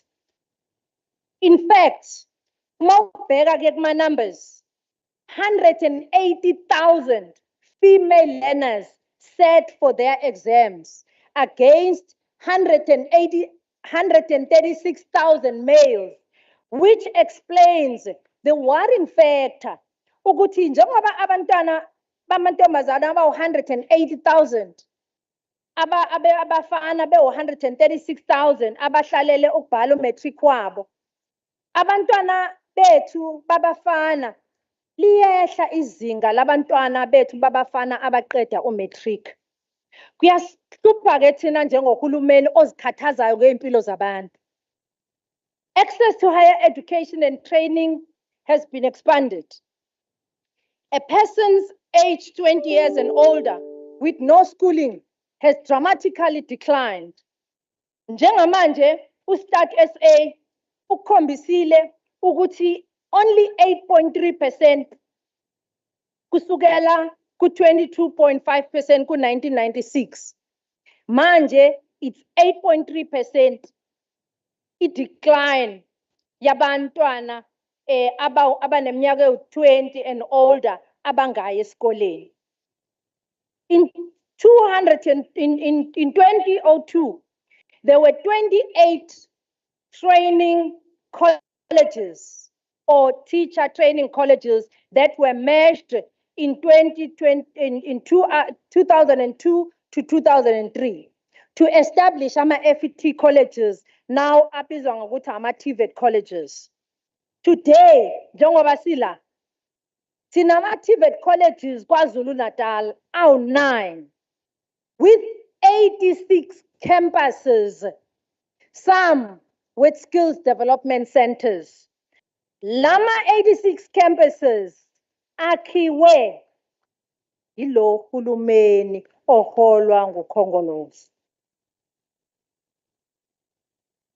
When you look at the KZN as a port, the port of Richards Bay, in order for us to harness the competitiveness from a maritime economy, we are accelerating to build a maritime university, Ogwini, ezokwakiwa ezoqala khona maduze. Iqale ukusebenza. Further, 12 new special schools focusing on maritime and ICT will be built this year. And those which includes the Maritime School of Excellence and the ICT School focusing Majuba. It also includes the Maritime School of Excellence Mlazi, which is currently under construction and has recorded 34% progress. Njengoba sikhuluma la. Training of 15 maritime graduates in marine engineering, computer science, electrical engineering, mechanical engineering to be qualified as registered engineers. Abasebenzi njengamanje umasibheka ukuthi umongameli ukhuluma ukuthi amaholo wabasebenzi kufanele enziwe ngcono. We are also number 1 when it comes to child grants here in KwaZulu-Natal. We are benefiting under 3 million abantu lapha KwaZulu-Natal. Ngaphansi kohulumeni ohola umhlonishwa uRamaphosa, abahola ama-grants lapha eSouth Africa, 3 million ama-beneficiaries akwaZulu-Natal kuphela, which is the highest number in South Africa. And what does this mean? It means ukuthi, despite the challenges of the economy, despite abanye bethi uhulumeni wenza abantu ukuthi babe amavilo mangabe ubanika ama-grants, kodwa lo hulumeni uyazi ukuthi abantu bakithi badonsa kanzima. Futhi lo hulumeni uyazi ukuthi abantu bakithi babehleli iminyaka neminyaka bengatholi lutho, bengatholi ngisho nazo lezi zibonelelo. Angisaphathi ke ogogo nomkhulu ababehola unyanga ntathu.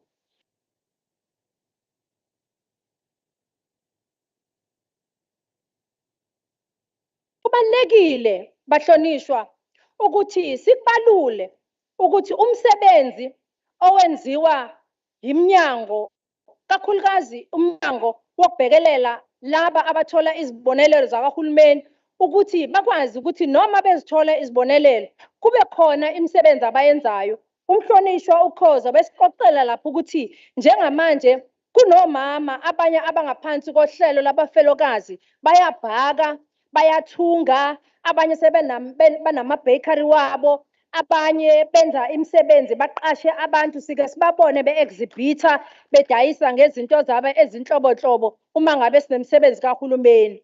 Okuchaza khona ukuthi hayi ukuthi uhulumeni ubheke ukuthi abantu abathola izibonelelo kuphela, kodwa kukhona ama-skills esithi abaqale ngawo ukuze nabo kube namabhizinisi abawenzayo kuze bakwazi ukuzimela bakhe nomnotho wabazukulu nabantwana babo. Madam Speaker, we are committed as province of KwaZulu-Natal in ensuring ukuthi nathi siya contribute ekutheni uhlelo loku abantu bakithi bathola izindlu liyagqugquzela.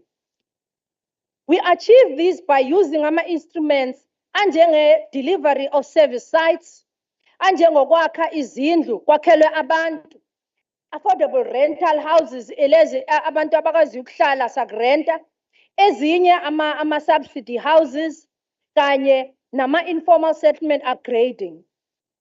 Honorable members, we note that since the dawn of democracy in 1994, the government has built more than 690,000 housing units in KwaZulu-Natal, which means more than 2.8 million citizens live in houses that have been built in this democratic dispensation ababengenazo before lo hulumeni wentando yeningi. This exclude the 130,000 sites that have been made available ukuthi abantu bakwazi nabo ukuzakhela ezabo izindlu. A total of 52,974 fully subsidized houses were built to qualified community members. 36,400 of these housing units were replacing mud houses. Siyaziqeda izindlu zodaka. Ingakho sithi noma ngabe izindlu zodaka esekhaya la ngoba uhulumeni uyazakha izindlu njengamanje ukuthi abantu bakithi babuyelwe isithunzi. We have also noted the breakthrough which has been made in the delivery of houses for our military veterans. A total of 16,973,000 service sites were made available to people who can afford to build izindlu zabo. The 19,000 social housing project have delivered more than 2,532 rented units. Mhlonishwa udla ngamandla laphayana. Ubengitshela ukuthi kulezi zindlu khona lezi ezinhle nje ebezihlale zisibukisa kabe la ojikajo. Abantu sebengenile endlini zabo manje babona bevula amawindi, bevula amakhethini efletini. Abashaye izandla ngeke futhi bayishaye shame. Shimona da kwashola umphemba wahamba emhlabeni. Other active projects under construction.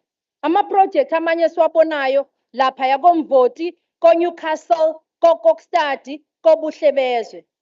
A breakdown of 1,116 is as follows.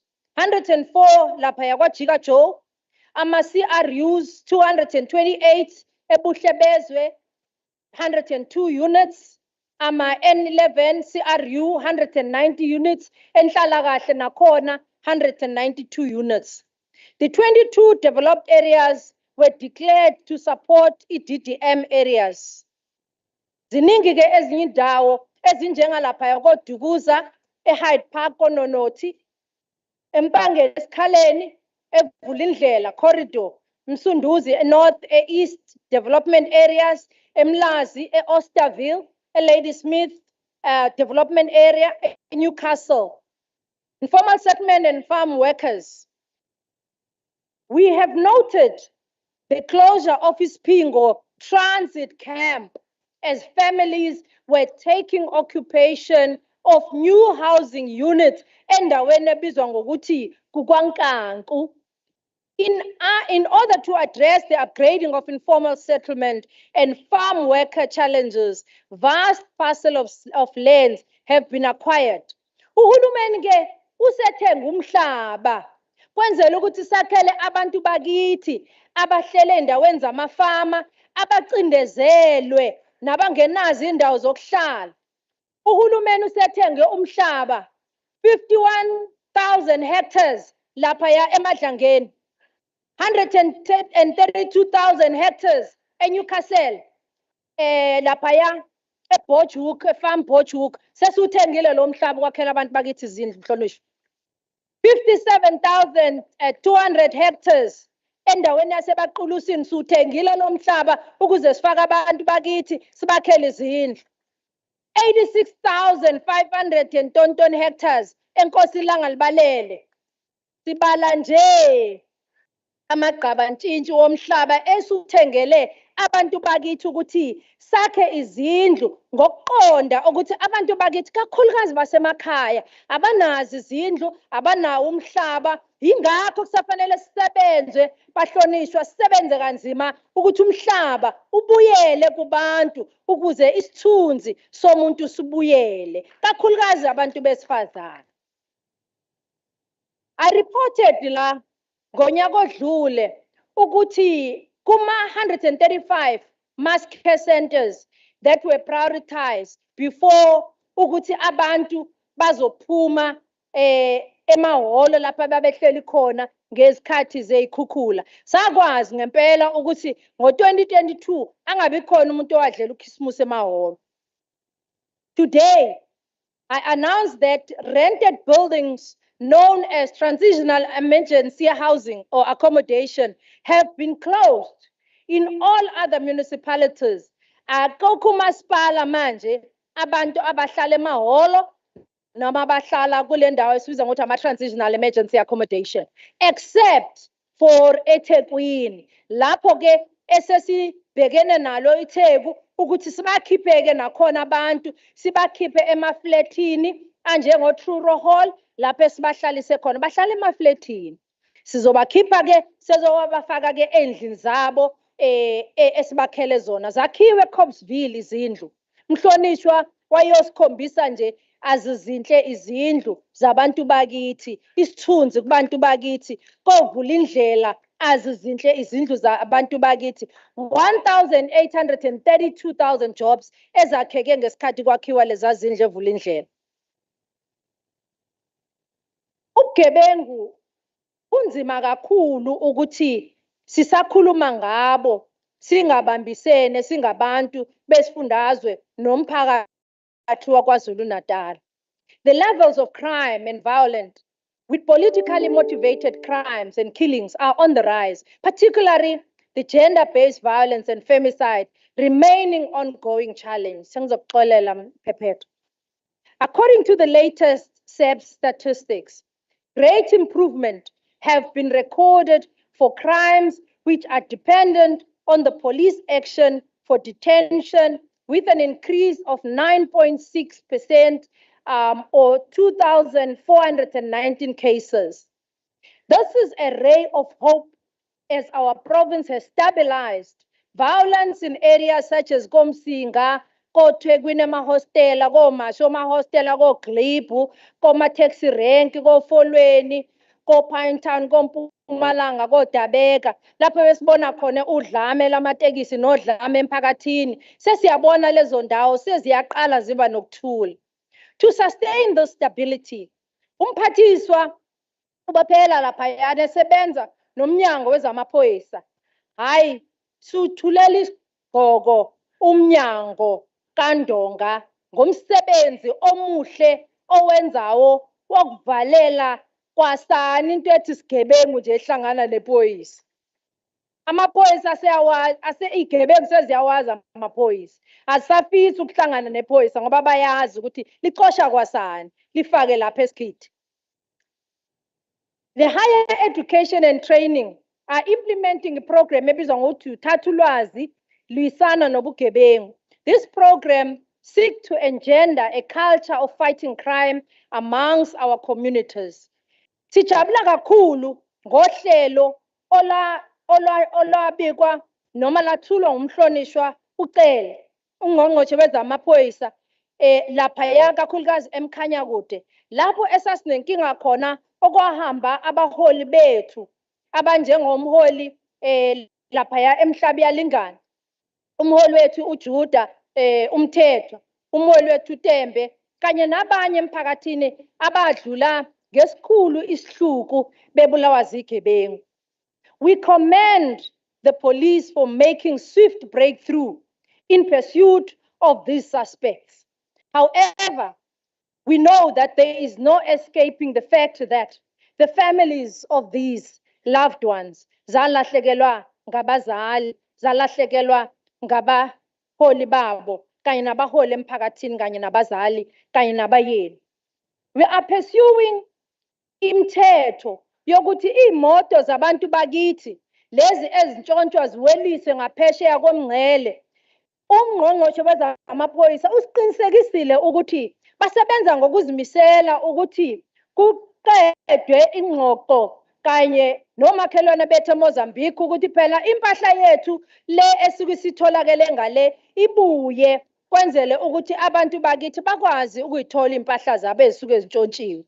Kodwa ke uhlelo lama-Jersey barriers liyaqhubeka uhulumeni alibekile ukuthi sizame ukuthi siqede nya inkinga eyenzeka ngenxa yemngcele engaphephile. Sisebenza nophiko lamaphoyisa ukuthi kustabilizwe indawo yaseManguzi. As a result, i-intervention team leya elaphaya isisebenze ngendlela encomeka endlela eyisimangaliso. Lela thimba elibekwe laphaya ngumkhuzi wamaphoyisa uLieutenant General Mkhwanazi Nondosi sebebophe nje kuleza nyanga beqalile babopha abantu abangaphezulu kuka-103 ama-suspects asebegwetshiwe bawu-4 ama-docket asenkantolo njengoba sikhuluma awu-56 imoto eziwu-193 that have been identified, of which 63 have been handed back to their owners. A further 42 cases are under investigation. Akuwona umsebenzi efanele siwuthathe kancane lo ngoba ezinye zalezi igelekeqe abayibambile igelekeqe ekudala zifunwa kodwa zilokhu zibaleka zishona ngapha nangapha kodwa sebezibambile njengamanje zigcwele amathafu ezinye sekusele imbili ezintathu ukuthi ziphelele zonke ziphelele lapha eziyofela khona. Over the past 4 years, the KZN police has been augmented with the police force members, and we are grateful that over 4,000 new police officers have joined our police force in KwaZulu-Natal. The Department of Community Safety and Liaison, working with the Community Safety Intervention Unit, which will work together with other law enforcement agencies, basebenza kanzima nomphakathi ukulwisana nobugebengu. Ukulwisana nobugebengu ngesihlalo sikusho ukuthi kumsebenzi wethu sonke siyimphakathi. Njengamanje, a further recruitment of 1,000 social crime prevention volunteers covering the entire province is ongoing. The SAPS has also announced a significant improvement in the allocation of resources, with more vehicles and trainee constables being made available in KwaZulu-Natal. The Department of Community Safety and Liaison has bought more than, it says 91 manje, 60. 91 cars esithengile. Sizithengele ukuthi zizosiza ekulwisaneni nobugebengu, zisize ukumenta umsebenzi wenziwa ngamaphoyisa. Ngiyazi ukuthi abafowethu nodadewethu laba bakwa-Community Police Forum nama-Community Safety bakhona nabo lapha namhlanje. Siyafisa futhi ukuphinde siwuncome kakhulu umsebenzi abawenzayo wokusiza amaphoyisa ekulwisaneni nobugebengu abanye beriska ngeimpilo zabo bagcine sebangama target ngoba besiza amaphoyisa ukuthi abophe izigelekeke. In the province, the gender-based violence and femicide iyichilo kakhulu ukuthi namanje sisakhuluma ngokuthi abantu besifazane bayahlukumezwa, abantwana bethu ubathola imihla namalanga sebenukubeziwe belahlwe eindaweni ezibuhlungu ngendlela ezisimangaliso. Kodwa ke kuningi esikwenzayo ukusebenza nama-partners anjengo-KZN Gaming Board, Isibaya Casino, United Nations Population Fund, i-AIDS Foundation, i-TB HIV Care, the Cloud Therapies, Vodacom, Imbumba Foundation, i-SAB ne-Spark Group, amanye wama-partners wethu lawa esisebenza nawo ekutheni silwisane nobugebengu. On justice, safety, protection pillar, we applaud the installation of victim-friendly rooms in 28 police stations by Isibaya Casino, and Vodacom has installed boreholes and street lights in the gender-based violence hotspot kwaNongoma. Ngangikhona ngizibonela ngokwami ngamehlo. Siyabonga Vodacom. At least 755 survivors of gender-based violence have now accessed the government-supported shelters. 112,964 survivors receive psychosocial support. A total of 3,540 victims of gender-based violence and femicide accessed abokhuselane, white door houses. Lapha bakwazi ukuthi bakhusele khona. Sinama district focal points, 11, where they have trained master trainers abakwazi ukuthi babhekelela abantu bakithi uma bafika kuleza ndawo. Currently, there are 74 functional ward-based rapid response teams integrated to war rooms asiza on the issues of gender-based violence. Working with the civil society, we wish to applaud and thank civil society that are working with us in the fight against the gender-based violence.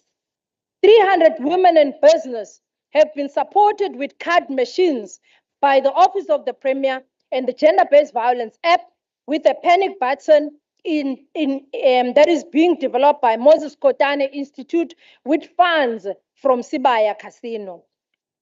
We are determined that women are continuously empowered in this regard through the Department of Social Development, umhlonishwa Khoza esebenza no SIDA, no ETIA, lapho sekutrainwe khona abantu besifazane abangaphezulu kuka-500 ngamakhono, abanye belaphaya kuma-shelter, abakwaziyo ukuthi bathi bephuma kuma-shelter baphume benamakhono sebakwazi ukuyimela, abanye bathi bephuma anikezwe nendlu kwenzele ukuthi angabe sabuyela kulesa simo sokuhlupheka sokunukubezwa aze omunye azashonele khona ngoba ethi akanayo indawo yokuhlala. Siyathanda ke ukuthi sigqugquzele ukuthi njengoba umongameli eshilo ukuthi we will work towards a better Africa and a better world. South Africa is not an island, and it depends on fraternal relations with sister countries to pursue its objectives and to contribute to the creation of a just, prosperous world order. We are positioning KwaZulu-Natal as epicenter of Africa's sustainable economic development growth and Africa, and is not only the next frontiers of growth, but is destined to be the biggest economic story of our times.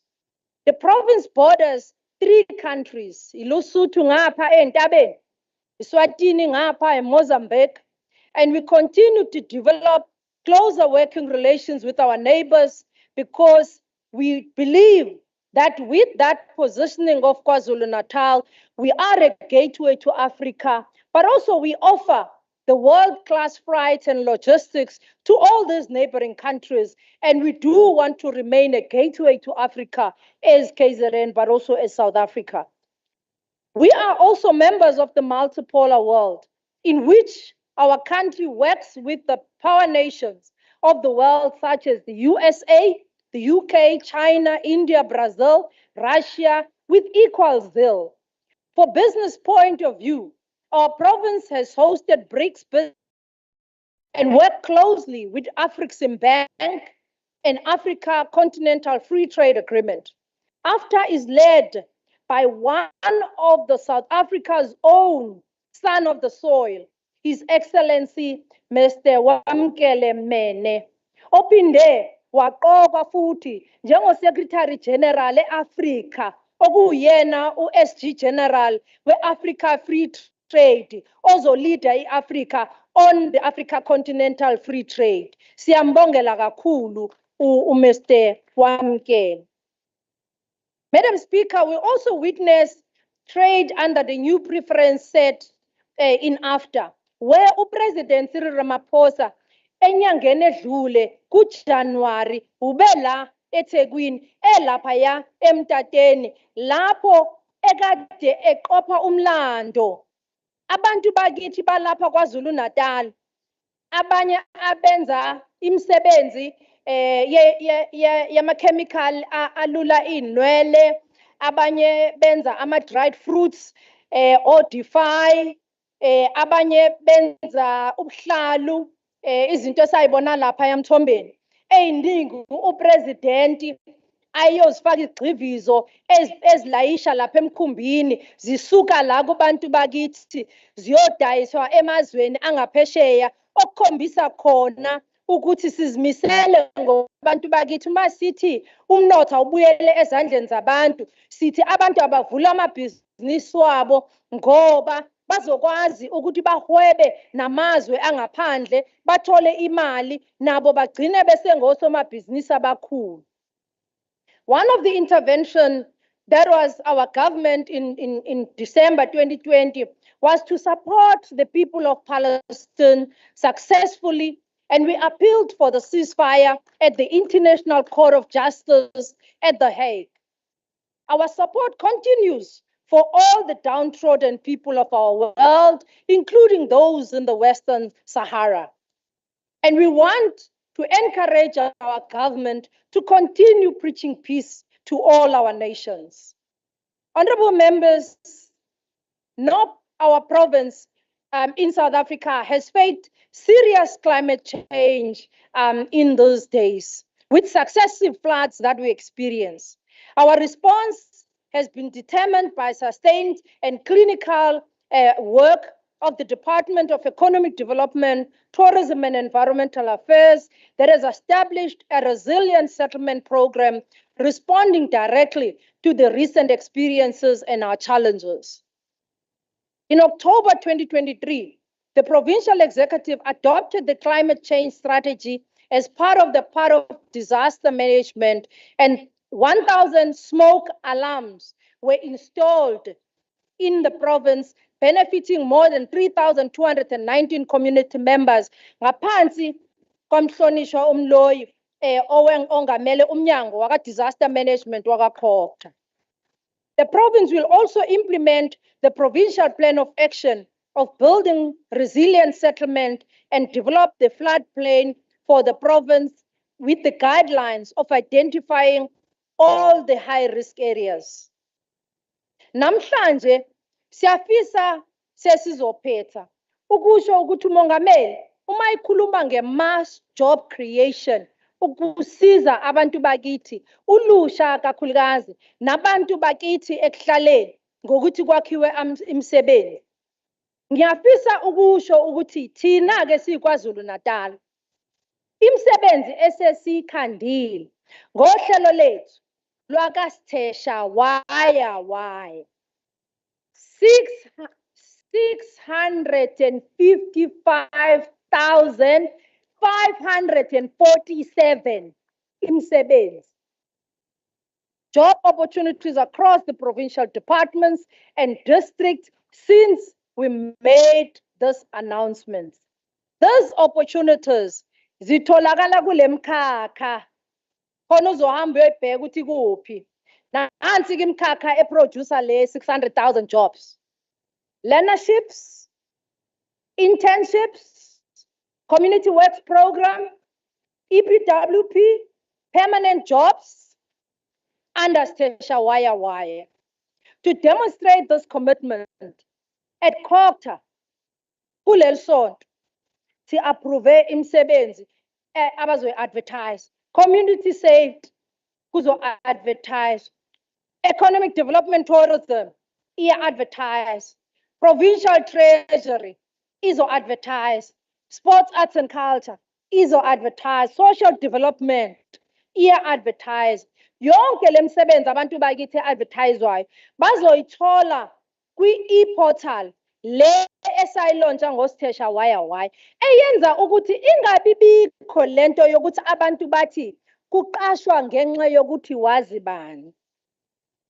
Into yokuthi kunale e-portal ngiyafisa ukuthi abantu bakithi nabasilalele bayilalele kahle.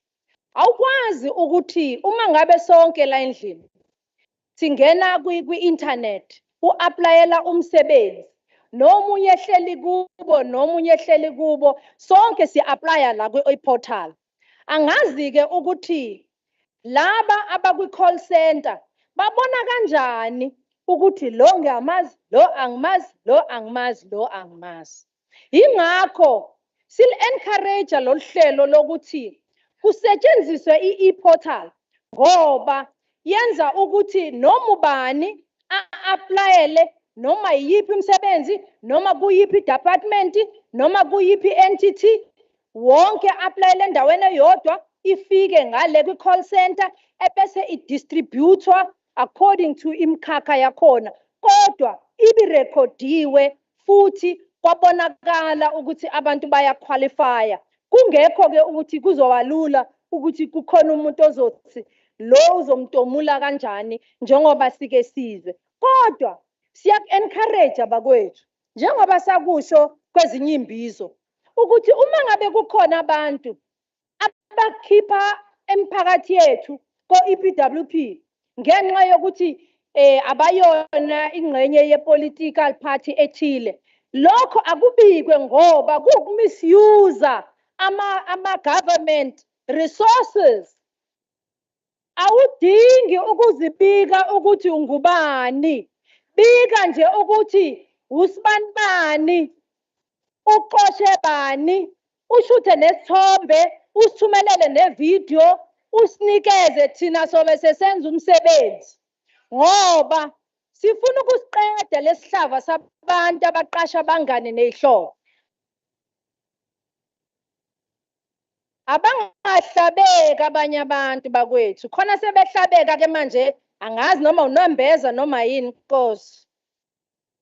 Oh bakithi imphephethu abakhuza abahlobo bayahlabeka angazi noma ibona naye nabenkatha. Abenkatha laba abakhalayo.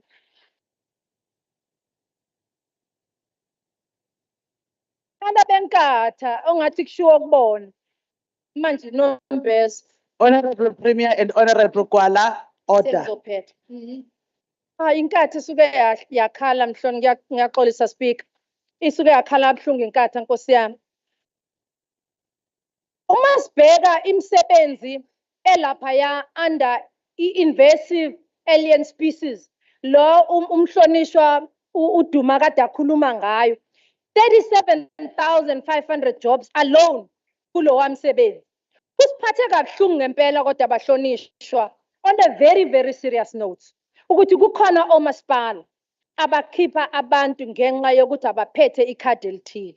Ngiyafisa bakithi ukuthi sonke ngiyafisa ukuthi sonke sibe nonembeza singabaholi, singabavumeli abantu noma ngabe abalingani bethu, asingabavumeli abantu ukuthi benze into errong. Imali kahulumeni le akuyona yokuthi kwenziwe upolitiki ngayo. The second rollout of the fund yaka 2023 will disperse 90 million to 60 businesses.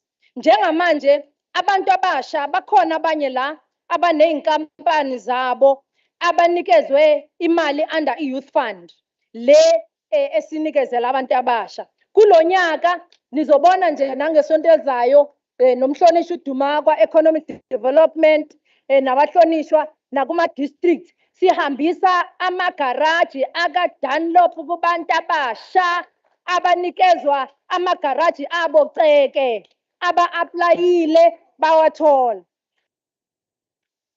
La uhlelo olwa-aplayelwa ngaphansi kwe-Youth Fund. Okunye esizokwenza ku-roll out olandelayo siya-disbursa. Ngiyafisa ukuqinisekisa abantu abasha bahlonishwa, members of the Executive Council. Honorable Mthethwa, order please. Honorable Simelane, order. May continue, Honorable Premier.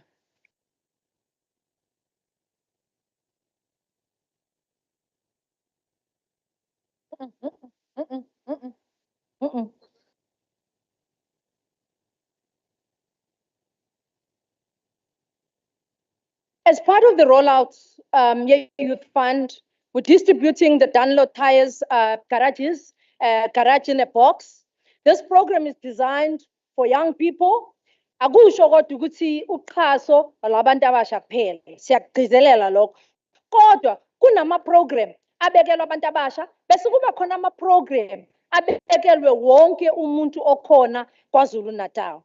La ngaphansi kwalolu hlelo we have visited amanye alama programs already kwaMakhutha, one eFoleni nenye eLady Smith, and abahlonishwa bo district champion nabo bazoqhubeka badlulisele kwabanye abantu abasha kuwo wonke ama district lama garage esikhuluma ngawo akhelwa abantu abasha kuzoba wabo bazotrainwa by uDunlop bawarane bakhe imisebenzi baqhashe abanye abantu bakhe amabhizinisi wabo.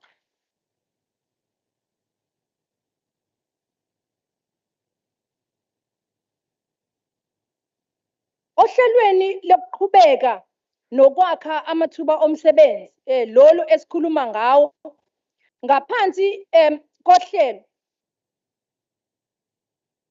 kohlelo labantu abasha kanye ne-Youth Empowerment Fund. Ngiyafisa ukuqinisekisa ulusha ngoba kubahlonishwa endlini eshamthetho sithole incwadi eziningi kubantu abasha bethi i-cabinet ayi-approvanga i-Youth Fund yalonyaka. Cha, sifuna ukuqinisekisa abantu abasha bakwaZulu-Natal ukuthi i-Youth Fund ngeke uhulumeni kaKhongolo sayiqede uzoqhubeka ibe khona kwenzele ukuthi iqhubeke nokwakha amabhizinisi wabantu bakwaZulu-Natal kakhulukazi abantu abasha. Yebo ngizibalulile ezinye inhlelo ezithatha abantu besifazane ezithatha umphakathi wakithi wonke general ukuthi nabo bahlomule kulezi zimali uhulumeni azinikezelayo. Sibonile ngaphansi kwa-Operation Vula abantu benikezelwa amaveni imoto, benikezelwa imishini yokuwasha, benikezelwa ama-B&B, benikezelwa yonke inhlobo yokusebenza kwenzela ngakho njalo ukuthi abantu bakithi bazisebenze bazakhele bona amathuba omsebenzi. Through inhlelo eziningi siyaqhubeka nohlelo futhi ngaphansi kukamhlonishwa uDokotela uMahlaba lokuthi sichase ama-artist wethu. In preparations for this window yama applications ama-artist azowenza ngaphansi kohlelo lokuxhasa kwi-creative industry or i-cultural ne-creative industry. Siyafisa ukugqugquzela kakhulukazi ngoba siyazi ukuthi eziKwaZulu-Natal sinamakhono amaningi abantu bakithi ba-aplaye uma ngabe sesiphuma lesi sikhangiso ukuze nabo bahlomule ekutheni baxhaseke kulohlelo olungaphansi kwaka-Department of Sports, Arts and Culture. We are pleased as well ukuthi inhlelo ezinjengo-Africa Trade Indaba, World Football Summit, Dundee July, rural horse racing, nama-rural horse racing ahlukahlukene kuma-district sizoqhubeka siwaxhase ngaphansi komnyango wakamhlonishwa uDuma waka-gambling ngoba ayikho i-district nomasipala okwazi ukugijimisa amahashi ngaphandle kwamhlonishwa uDuma ukuthi abanike ilayisensi. Yingakho kubalulekile bakithi ukuthi nabanye omasipala uma beyibona lento iyinhle kwabanye omasipala asifunde siubize umnyango uzosifundisa ukuthi kwenziwa kanjani ukuze sikwazi ukuthi sonke abantu bakithi bangene kulomkhakha. Ngoba uyabonakala ukuthi uma ufikile endaweni abantu bagqoka kahle kube nanomnotho nje oba khona endaweni. Sikubonile kwenzeka kumasipala wethu waseKing Cetshwayo umhlonishwa baqhasile ngokuthi i-race horse yabo no gambling board KZN ukuthi ube successful no Dandi July no Harry Gwala race namanye ama-rural horse racing, but also i-gambling board iyasebenza na ukuthi iqeqeshe ke manje abantu bakithi kule rural horse racing ukuthi ingagcini nje isi-rural horse racing, igcine nayo phela isigijima hayo bhuqini sesigijima otshanini ukuze sikuthuthuke nathi sigcine sesigijimisa namahashi wethu phesheya. KwaZulu-Natal ke ine 3-year contract with the COSAFA, and we've hosted the COSAFA Cup Women's Championship League qualification tournament and the COSAFA Beach Soccer Tournament eThekwini in 2001. Sizoqhubeka futhi si-host COSAFA Women's Champions League qualifications. Honorable members, ngeke siqede inkulumo yethu ngaphandle kokuthi silithinte udaba luka cimicimi wakagesi. Njengoba eshilo umongameli, siyambona futhi ungqongqoshe waka electricity, ungqongqoshe owenza umsebenzi ngokuzimisela ngendlela eyisimanga. Ube la KwaZulu-Natal esonto elidlulile lapho sibe khona nesithangami esichaza kabanzi ukuthi umuphi ke umsebenzi esiwenzayo thina la KwaZulu-Natal abasichase kuwo. Sibe nemhlangano eminingi sinomhlonishwa uDuma nama-national ministers wethu siwanqenqa ukuthi a-approve ama-applications ebesinawo laphaya eRichards Bay, because we've designated Richards Bay as a gas to energy hub. Approve ke lawo applications, and lama applications uMinister uKshilo kade ekhuluma nesithangami laphaya ukuthi it will enable between 3,000 and 5,000 megawatts additional electricity to be supplied to the national grid. Okuwukuthi even the whole of South Africa izobenefita uma ngabe leya gas to hub ela eRichards Bay KwaZulu-Natal isikwazi ukuthi iqale ukusebenza as an integrated resource plan. Umsebenzi esiwenzayo njengekwaZulu-Natal ukuthi uphele umbane ngoba uyawukhahlameza ngempela umnotho kakhulukazi osomabhizinisi abancane kanye nosomabhizinisi abakhulu.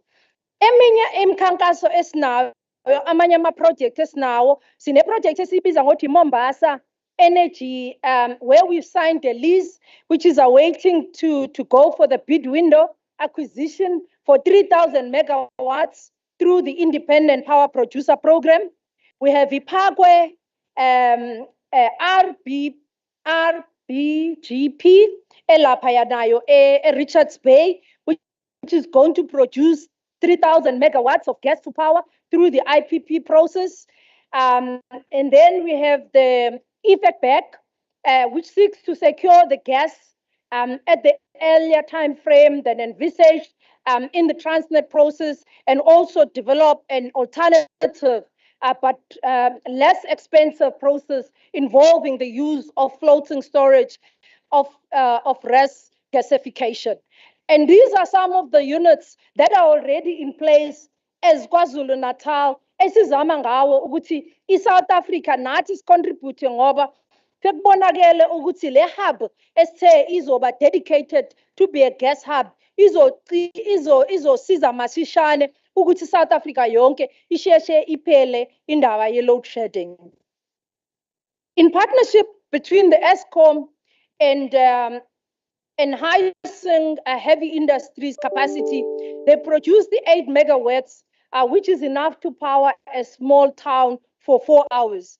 Eskom Transnational, working with the Haisang, are finalizing the procurement process for the local suppliers to assist with the electrical installation, cabling, and fencing. And the installation the project was completed last year in 2023. The Richards Bay Gas to Power project consists of 6 gas-fired power plants of 9,100 megawatts, which are Richards Bay Power Plant, Plant 2, in the Richards Bay 2 with the 400 megawatts. A car power ship, we know it might be delayed, but we're very positive of these other ones because those others have been approved. Inseleni Independent Floating Power, Pinda Power Plant, and the Richards Bay Eskom Power Station. Ezinye zemsebenzi le esihambe kakhulu eyenzele ukuthi iSouth Africa isizakale by umsebenzi esiwenzile as KwaZulu-Natal, working with other stakeholders ukuthi iqedwe indaba yokucisha kwagesi. Establishment of i-biomass factory eDonnybrook nayo futhi enye yama projects esiwenzayo ezosiza futhi imphakathi yakithi, kakhulukazi siyazi ukuthi kusakhona abantu bakithi abasebenzisa i-biomass, i-biogas, ikhona sifakile kwezinye indawo already, and izosiza nayo abantu bakithi ukuthi bakwazi ukuyithenga laba basuke bengenayo i-cow dung, but i-factory yakhona ilapha ya eDonnybrook under Herigwala. It's created 35 permanent jobs and over 50 jobs during construction. The biomass factory produces various green products, biocar. The factory currently is negotiating with the Richards Bay Minerals to supply them with the biocar, which is an initiative that will create more permanent jobs once they finish this agreement that they are doing with the Richards Bay Minerals. Some of the projects that we are very excited about, Minister last week masinaye apinde was supporta kuyona iToyota isizokwazi ukuthi iTheku lakwazi ukuthi kuxoxisane nama ministers sakhulumisana nama ministers wethu energy ukuthi inkampani ezinkulu ezingabo Toyota nezinye zikwazi ukuthi zibe isolated from the main grid, so that even if kuba khona load shedding bangabi nabo load shedding, kakhulukazi inkampani kwenzela ukuthi umnotho ngempela ungashayeki uma ngabe kunabo load shedding. Bayazakhela ke abo solar wabo, and around 10 megawatts of solar power has already been installed at the plant, and with an aim of increasing it to 31 megawatts. To achieve the 100% renewable energy, Toyota is also rolling out the low carbon equipment and improve the waste management. Working with the eThekwini Metro, we're very applauding the mayor of eThekwini, working with his team. Really, they're moving very aggressively in some of these initiatives. They've advertised even last year. They are forging ahead to make sure that there are industries that will now start, getting a government to buy energy from those sources. Estebe Industrial Park, Nakona, 6 megawatts solar power. We'll see the solar panels for the provision of energy and the security of demand there in the industrial park. Richards Bay IGZ, Nayo Foods has got a pipeline value of 138 billion, with the majority of value attributed to the energy-related projects. Other alternative projects, as now, eThekwini Metro, Besengishilo, they are procuring about 400 megawatts of generation capacity through the IPPs, and umsebenzi omuhle esungoma kakhulu owenziwa iTheku lo. In August, during the BRICS Women Business Alliance trade conference, which brought about 500 women-led SMEs in 18 countries, we are excited to announce that the Human Insight, in a collaboration with the China Grand Blueprint, supported by BRICS Women's Business Forum, have formed a joint venture partnering to create a transformative, multidimensional environmental, social, environmental project that will also accelerate the issues of power producing by these companies. And it is quite exciting to see that many players are coming in to the system. As an undertaking, President Ayenza, the State of the Nation on the presidential infrastructure, Sambona, Ekuluma, Eotula, Eobona Futama Bridge, Welisizwe, a Bailey Bridge, a program ANZIWA by the Department of Transport in our province, working with the Public Works and the SANDF. Under this program, Kuma Bridge out 22 that are currently being implemented, our 11 asiyaqediwe la KwaZulu-Natal, and the remaining 11 ama-bridge azocompletwa kuwona lo nyaka wezimali. The Tonga River Bridge on the M4, as well as all other works of P398 to M4, has been repaired, and the road traffic was opened in December 2023. Ibiklute uyakhiwa njengamanje Ibiklute interchange, a project that was awarded in January. It's a 5.2 billion project, and it's already creating jobs. Siyabona ama-trucks, siyabona abantu beqala ukusebenza. I-Department of Transport issued an order, sathenga ama-truck awu-55. Ama-truck awu-55 ayellow. Lawa nike niwabone emgaqweni ahamba avala ama-pothole. And umsebenzi omuhle ngendlela eyisimanga. Ngoba kwezinye indawo awusakwazi nanokuyithola i-pothole. Ungaye eKokstad nje sasile kusukuma sakhe, cha impela sayicinga i-pothole, hayi sangayithola. Sifuna ukubona ukuthi i-technology yakhona isebenza kanjani. Kodwa okwasi-encourage kakhulu ukuthi uma kwenziwa lezi zinto zenziwa abantu basendaweni and create amathuba emisebenzi for abantu basekuhlaleni. The department has partnered with the IDT and transferred 615 million to the agency to implement ama-bridge of 50, a total to be built in the financial year of 2023-24. Msunduzi Freeway Nodal, which is a C2, which is worth about 1 billion, created more than 2,900 jobs. The N2 John Ross interchange created more than 56,000 jobs. And the number of these projects really are catalytic projects, and we'll continue to see them grow. Other catalytic projects, akhona laphayana kwibhuku lethu bangakwazi ukuthi umphakathi wakithi abasilandelayo bayithole kwibhuku eliphambi kwabahlonishwa abhaliwe wonke la ama-project esiwabhale laphaya ngobuningi bawo nemisebenzi created by each one of these projects. Imacambini water supply scheme is a project that we are very proud of, because when it's complete, it will benefit more than 33,000 people. Inikeza abantu bakithi amanzi ahlanzekile endonda kusuku emangethe laphaya kuleza ndawo iziyoshaya emangeza amongst kwezinye indawo ezonikezela kuzona amanzi.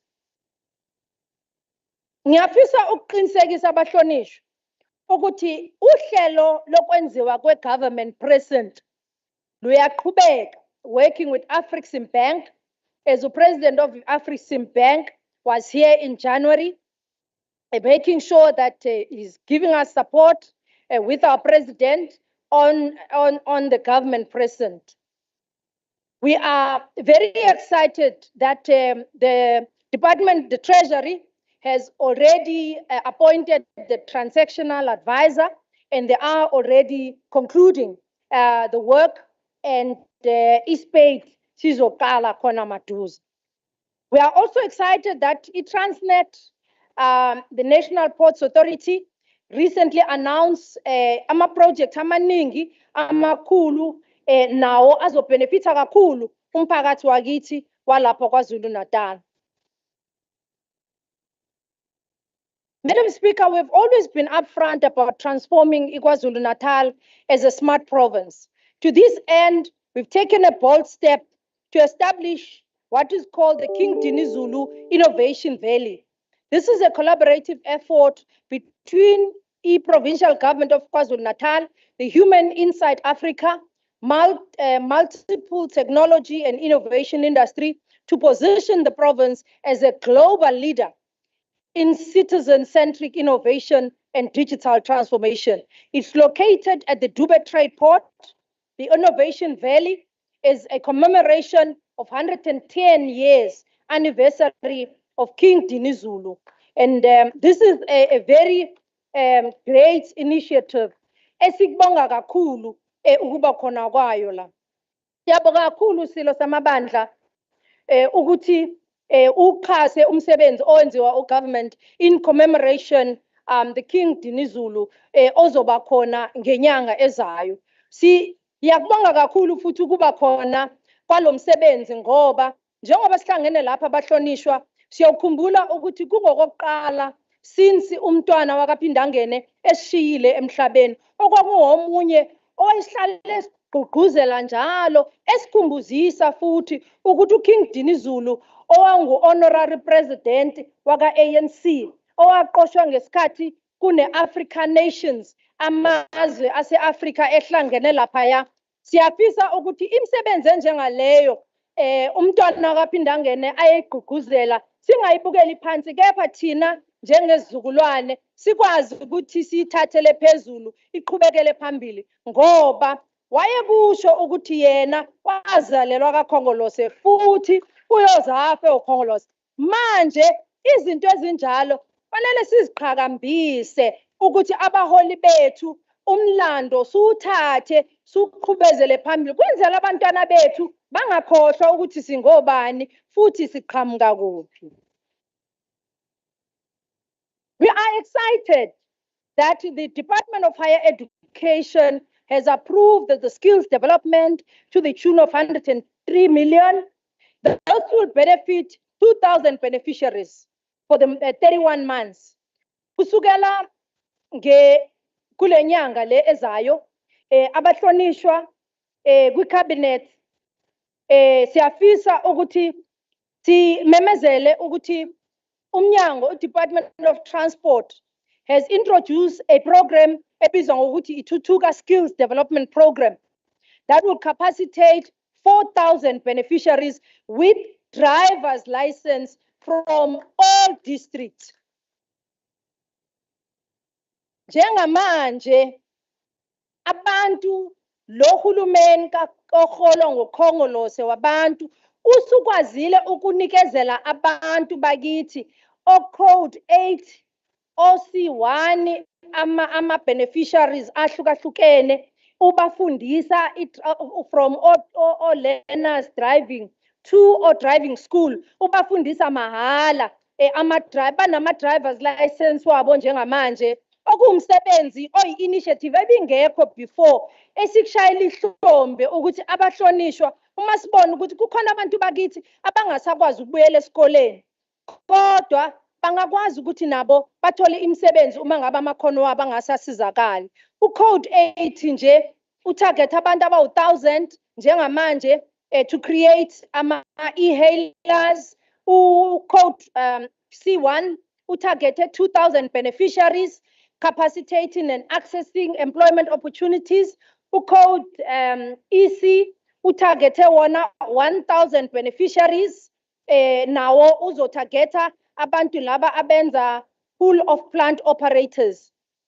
Umnyango waka-Social Development njengamanje bangaphezulu kuka-600 abantu abasenama-drivers license wabo abafundiswe ngomnyango waka-Department of Social Development ukushayela kanye nokufunda ukushayela.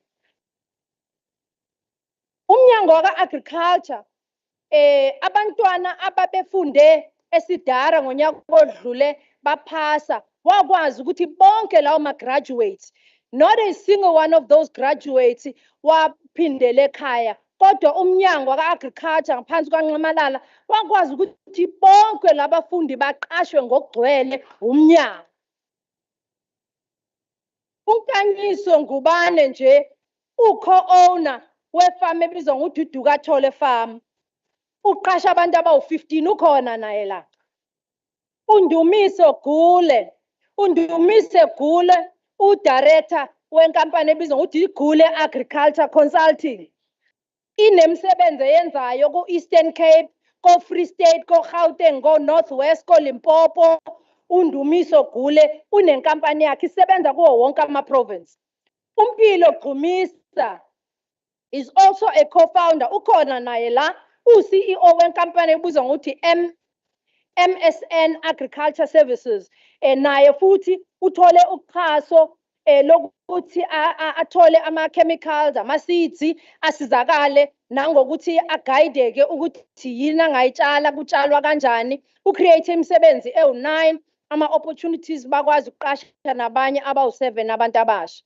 E-Owen Sithole College, nakhona uMzwandile Nhleko noMthokozisi Nhleko now baserve as CEOs of companies. Nabanye osamkelo thwala esibabalile la baneyinkampani zabo njengamanje bango-CEO baphakela uBoxer usamkelo nje uqale ukusupplya uBoxer ngespinachi nama-restaurant.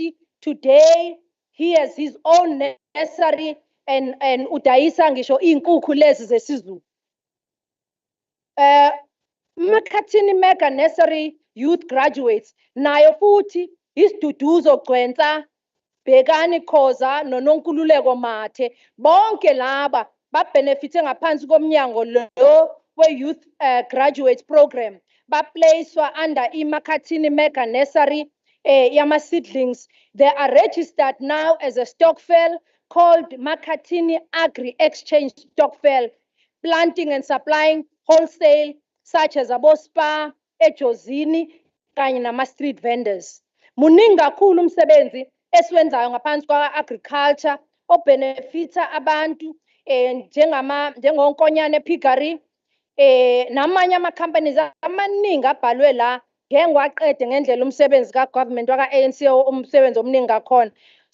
Ngashaya iminyaka wonke sizama ukubala. I-broadband rollout esakhuluma ngayo ngonyaka odlule iyaqhubeka. Njengamanje we are continuing with the rollout to 750 sites and will be running by end of March. The Universal Service and Access Agency, USASA, will connect about 135 government facilities.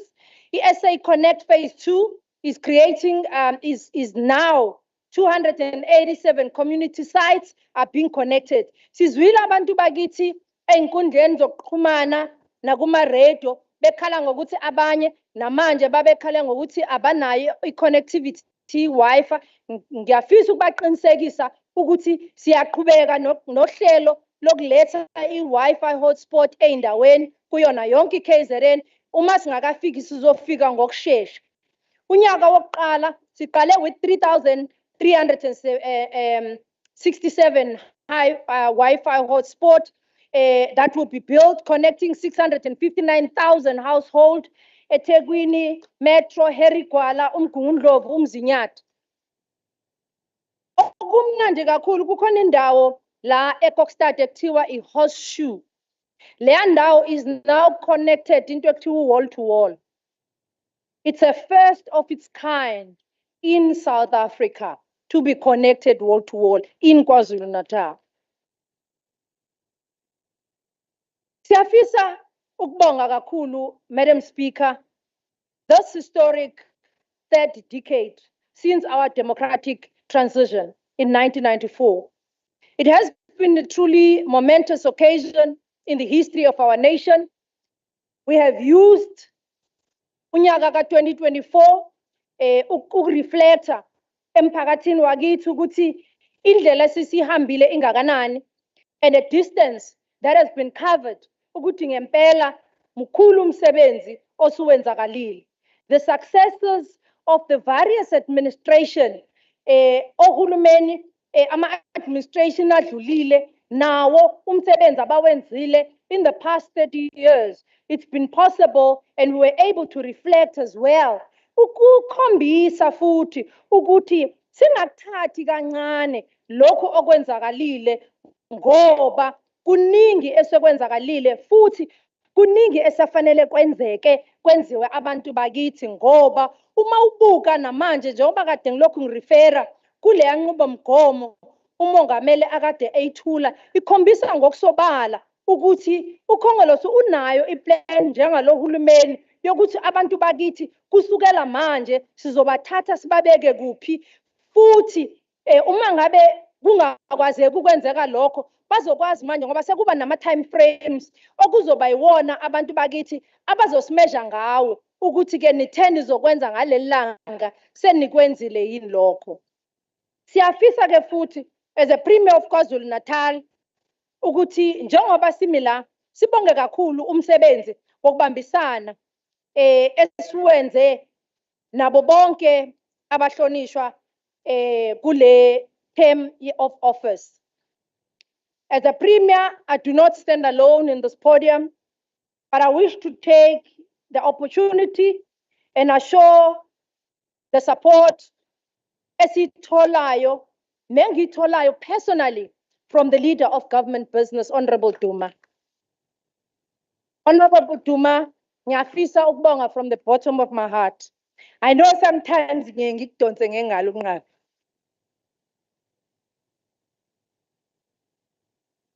But it's important, colleagues, to say, akekho umuntu ongasebenza eyedwa without the team of dedicated leaders like these ones. Allow me also to point out ukuthi members of parliament zalendlu, ama-mayors, ama-councillors, who since 1994 have worked tirelessly to honor our commitment to build a peaceful, prosperous, united, free KwaZulu-Natal. Siyawubonga kakhulu umsebenzi wabo bonke lobo buholi.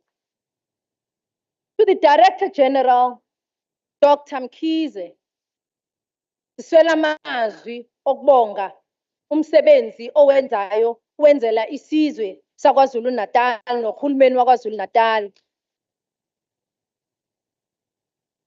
Usebenza ne-team yabo HODs bonke bexhase lo hulumeni neminyango ukuthi umsebenzi esinikezwe wona ukuthi siwenze sikwazi ukwenza ngempumelelo. Kodwa ngaphezulu kwakho konke sibonga inhlonipho enisinikeza yona mangabe senza umsebenzi wesizwe. I also wish to thank all of you emphakathini yakithi abasebenzi bakalohulumeni abazimisela imihla nemilanga, labo abashiswa ilanga nezintuli besebenzela lesizwe, abanye bangabongwa, abanye kunokuthi babongwe bagxekwe. Kodwa esingakusho ukuthi to you lapho ukhona usebenza uvuka ekseni kwesinye isikhathi ucabanga ukuthi akekho umuntu obonayo ukuthi wenza okuhle, singuhulumeni waKwaZulu-Natal, ngiwundunankulu, ngisebenza nethimba labahlonishwa ongqongqoshe la, siyawubona umsebenzi wenu, siyawubonga kakhulu umsebenzi enwenzayo ningabasebenzi bakahulumeni. Siyafisa futhi ukubonga ama-social partners wethu, the organized labor.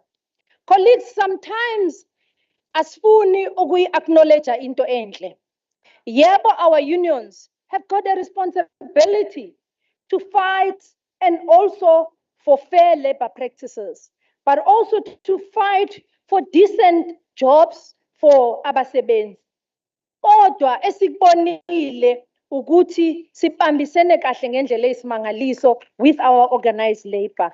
Particularly, ngiyafisa ukubonga ubuholi bakaKhosathi okuyibona engijwayele kakhulu ukuxhumana nabo namanye ama-unions, engijwayele ukuthi noma kukhona izinto esingaboni ngasolinye neminyango ehlukahlukene, kodwa siyakwazi ukuhlala phansi sithole isombululo nendlela eya phambili.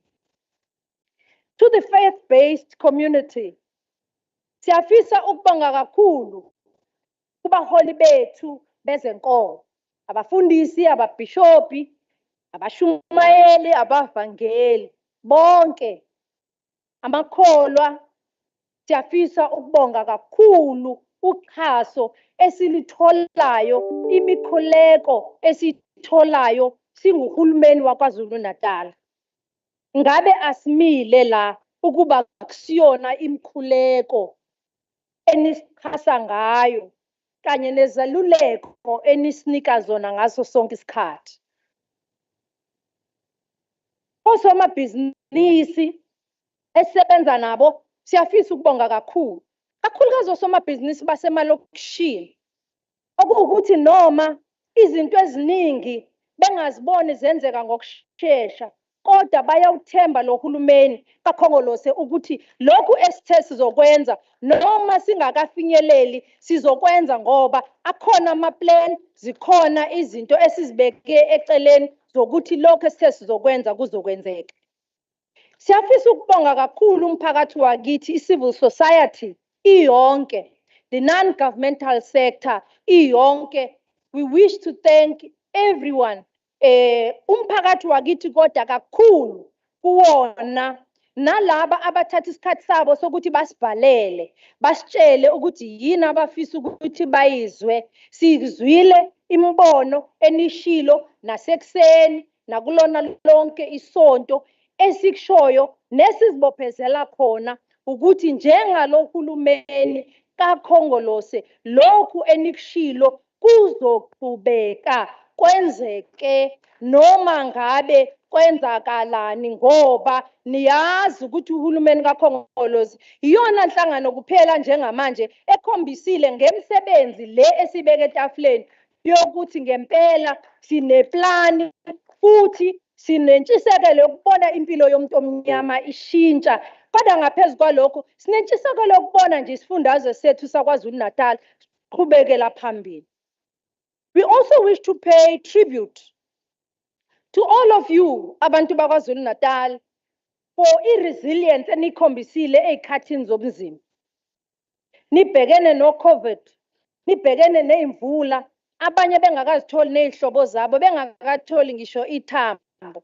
Siyafisa ukunibonga ngokuthi nisazi nubuholi ukuthi sikhona, sihlale sinani, noma ngabe singakwazi ukufinyelela ey'nhliziyweni zenu, kodwa nisikholwe nisithembe ukuthi sihlale sinani ngaso sonke isikhathi emzimeni noma ekujabuleni.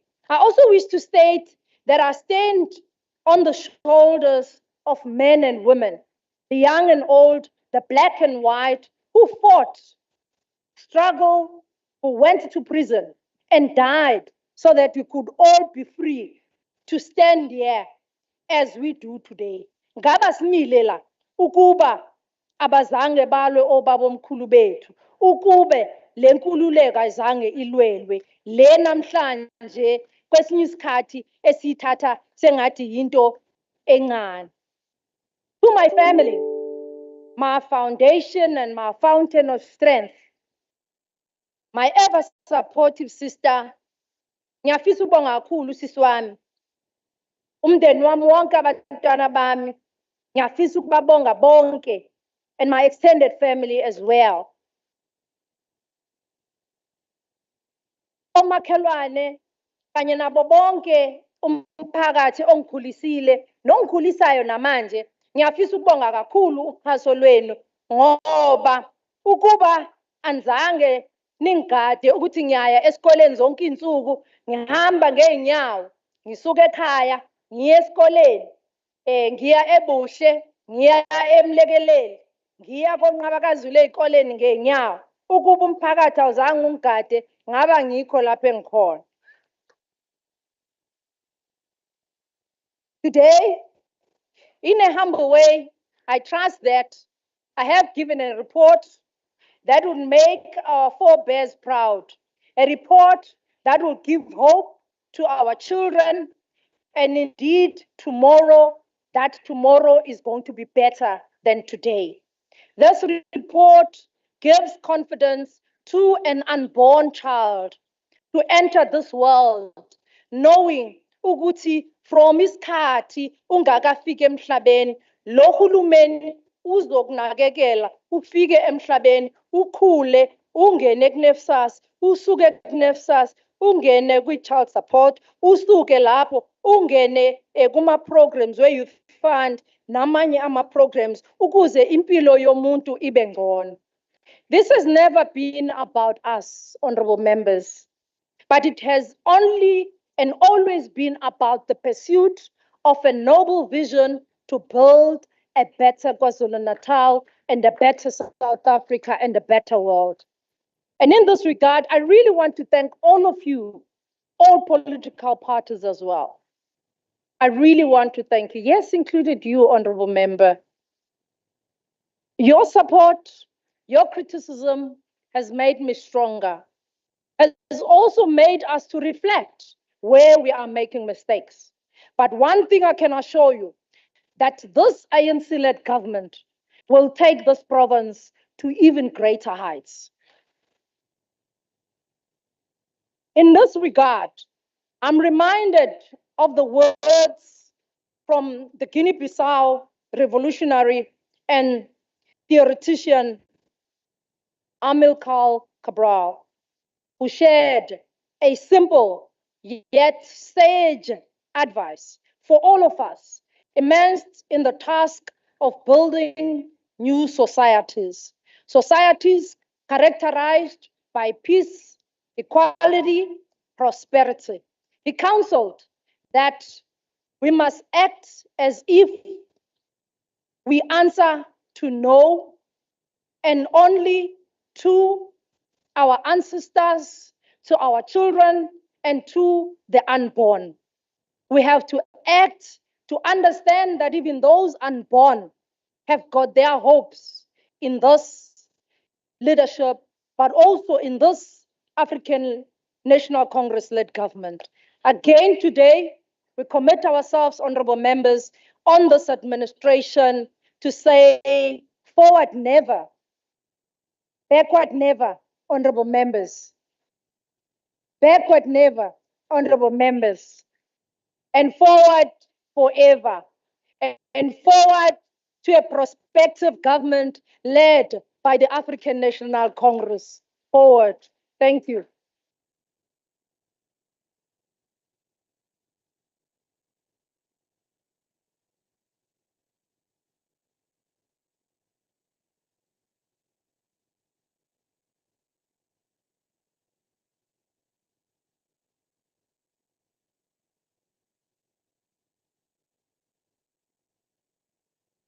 Thank you.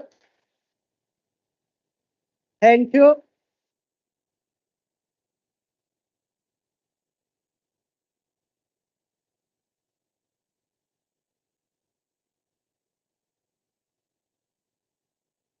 Premier of KwaZulu-Natal, the Honorable N Dube-Ncube, thank you for the State of the Province address, which is the last of the 6th term. We have come now to a time where we will first recognize the guests.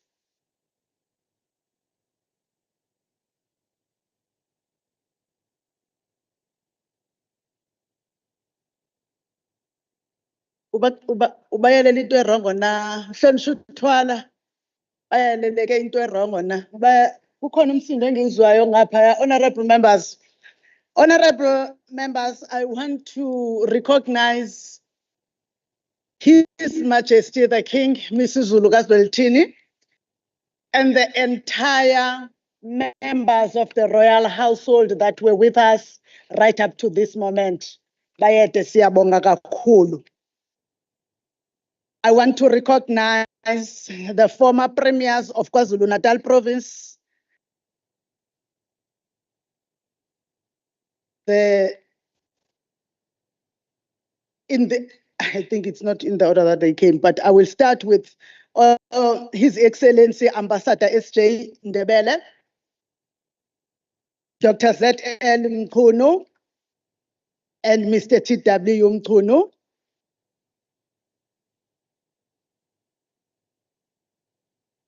Oh, Z.L. Mkhize, Olo Khabazela Mumbo, wenokhanya masesweni.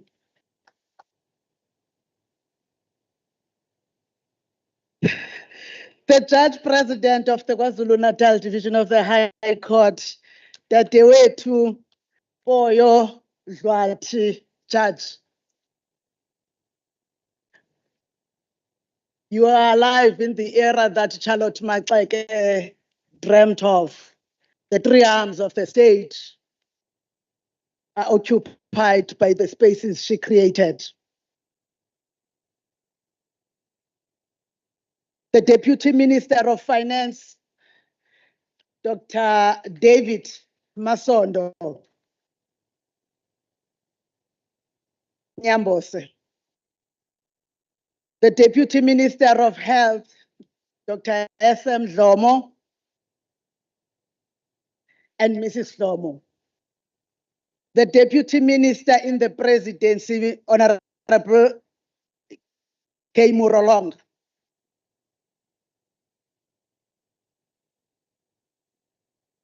Representing the National Speakers Forum, the Deputy Speaker of the Free State Legislature, Honorable Elma Pena, you are always with us. We recognize the presence of Ungola Nyama, Umtizmane, Uput Richard, the Deputy Speaker of the KwaZulu-Natal Provincial Legislature, Honorable Richard Themba Mthembu.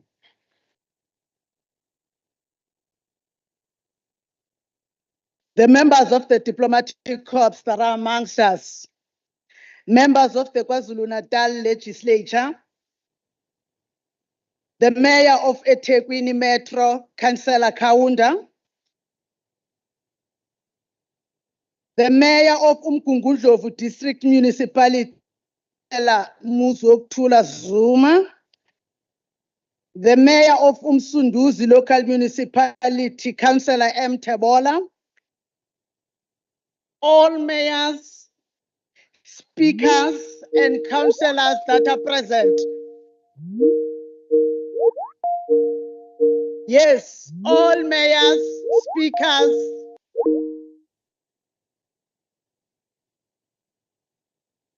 the Chairperson of the Provincial House of Traditional and Khoisan Leaders, Inkosi Ushinga, nawo wonke amakhosi nenkokheli zomthonyama esinazo. The Director General of KwaZulu-Natal Province, Dr. Mkhize. The Provincial Commissioner, Lieutenant General Mkhwanazi, and the entire leadership of the SAPS.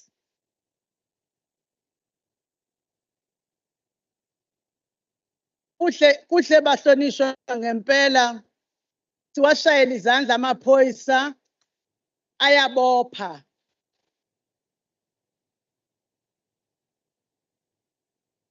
Kodwa futhi ayasiza si-effecte nama-rules in this house.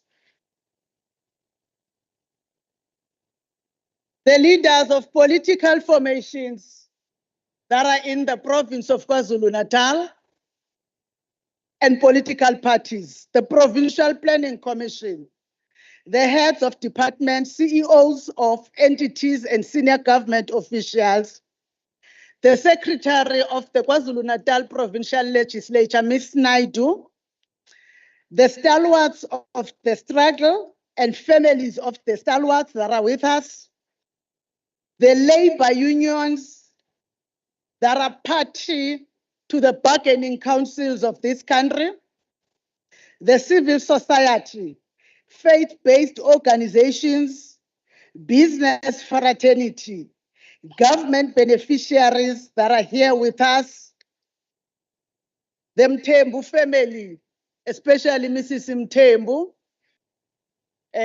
Usisi Sbo, together with the Boyce family, the Dube-Ncube family, media houses that are present, distinguished guests, ladies and gentlemen. Size ngaphandle kwenu. Now, I will call upon the Secretary to make announcements.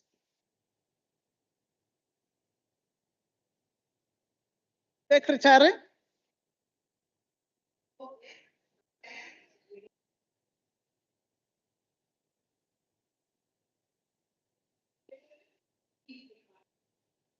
Followed by members of the Executive Council and members of the Legislature. All invited together should review their seats and thereafter leave the venue to the exits of row by row to be taken on the very back row. Honorable members and guests will have lunch at the marquee area in the chamber. Members of the public must remain seated until they are requested to leave the chamber. They will get their lunch tracks when they leave the chamber. Officials, media, staff, private inspectors will have their lunch next to the grand master. Thank you. Thank you, honorable members. The House is now adjourned until Thursday, 29 February 2024 at 10 o'clock for the debate on SOPA, which will take place at 239 Langalibalele Street in Pietermaritzburg.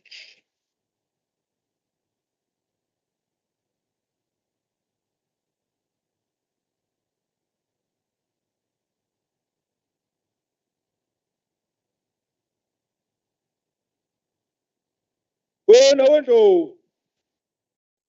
wendo.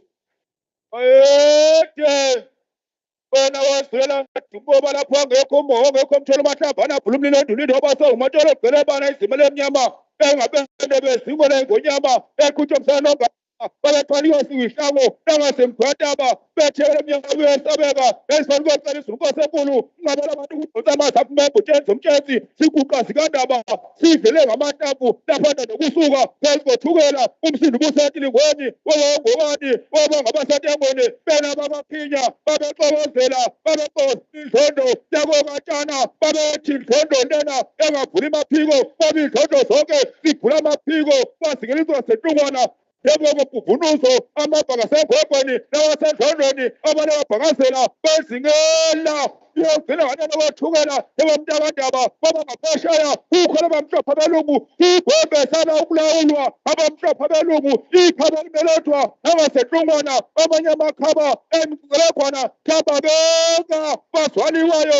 yebothambakeka wena usitambanana nangesinyembezi namhla kudabula akwembangasa babhabhangangasa esibayeni nengamathole kazamathole wona awuzakulala phi udabule kumnaba kunozalo ngukhona wafika mnikeza inyathi imikhonto athi mntandaba bazibakhwaze basemehlweni inyathi kandaba ibona zimakhankanene bayizivela ngaphandle emkhonto bethi umhlathuse ingabi ewena ithe wena ewena ngamakhanda amadoda bashikilize babazela entanda yakhe yashona ngesikhathi kapahlana ngamaphalasa ngunohati obazela kumswaki wafika ikhokha yemnyethe walikhokha inqaba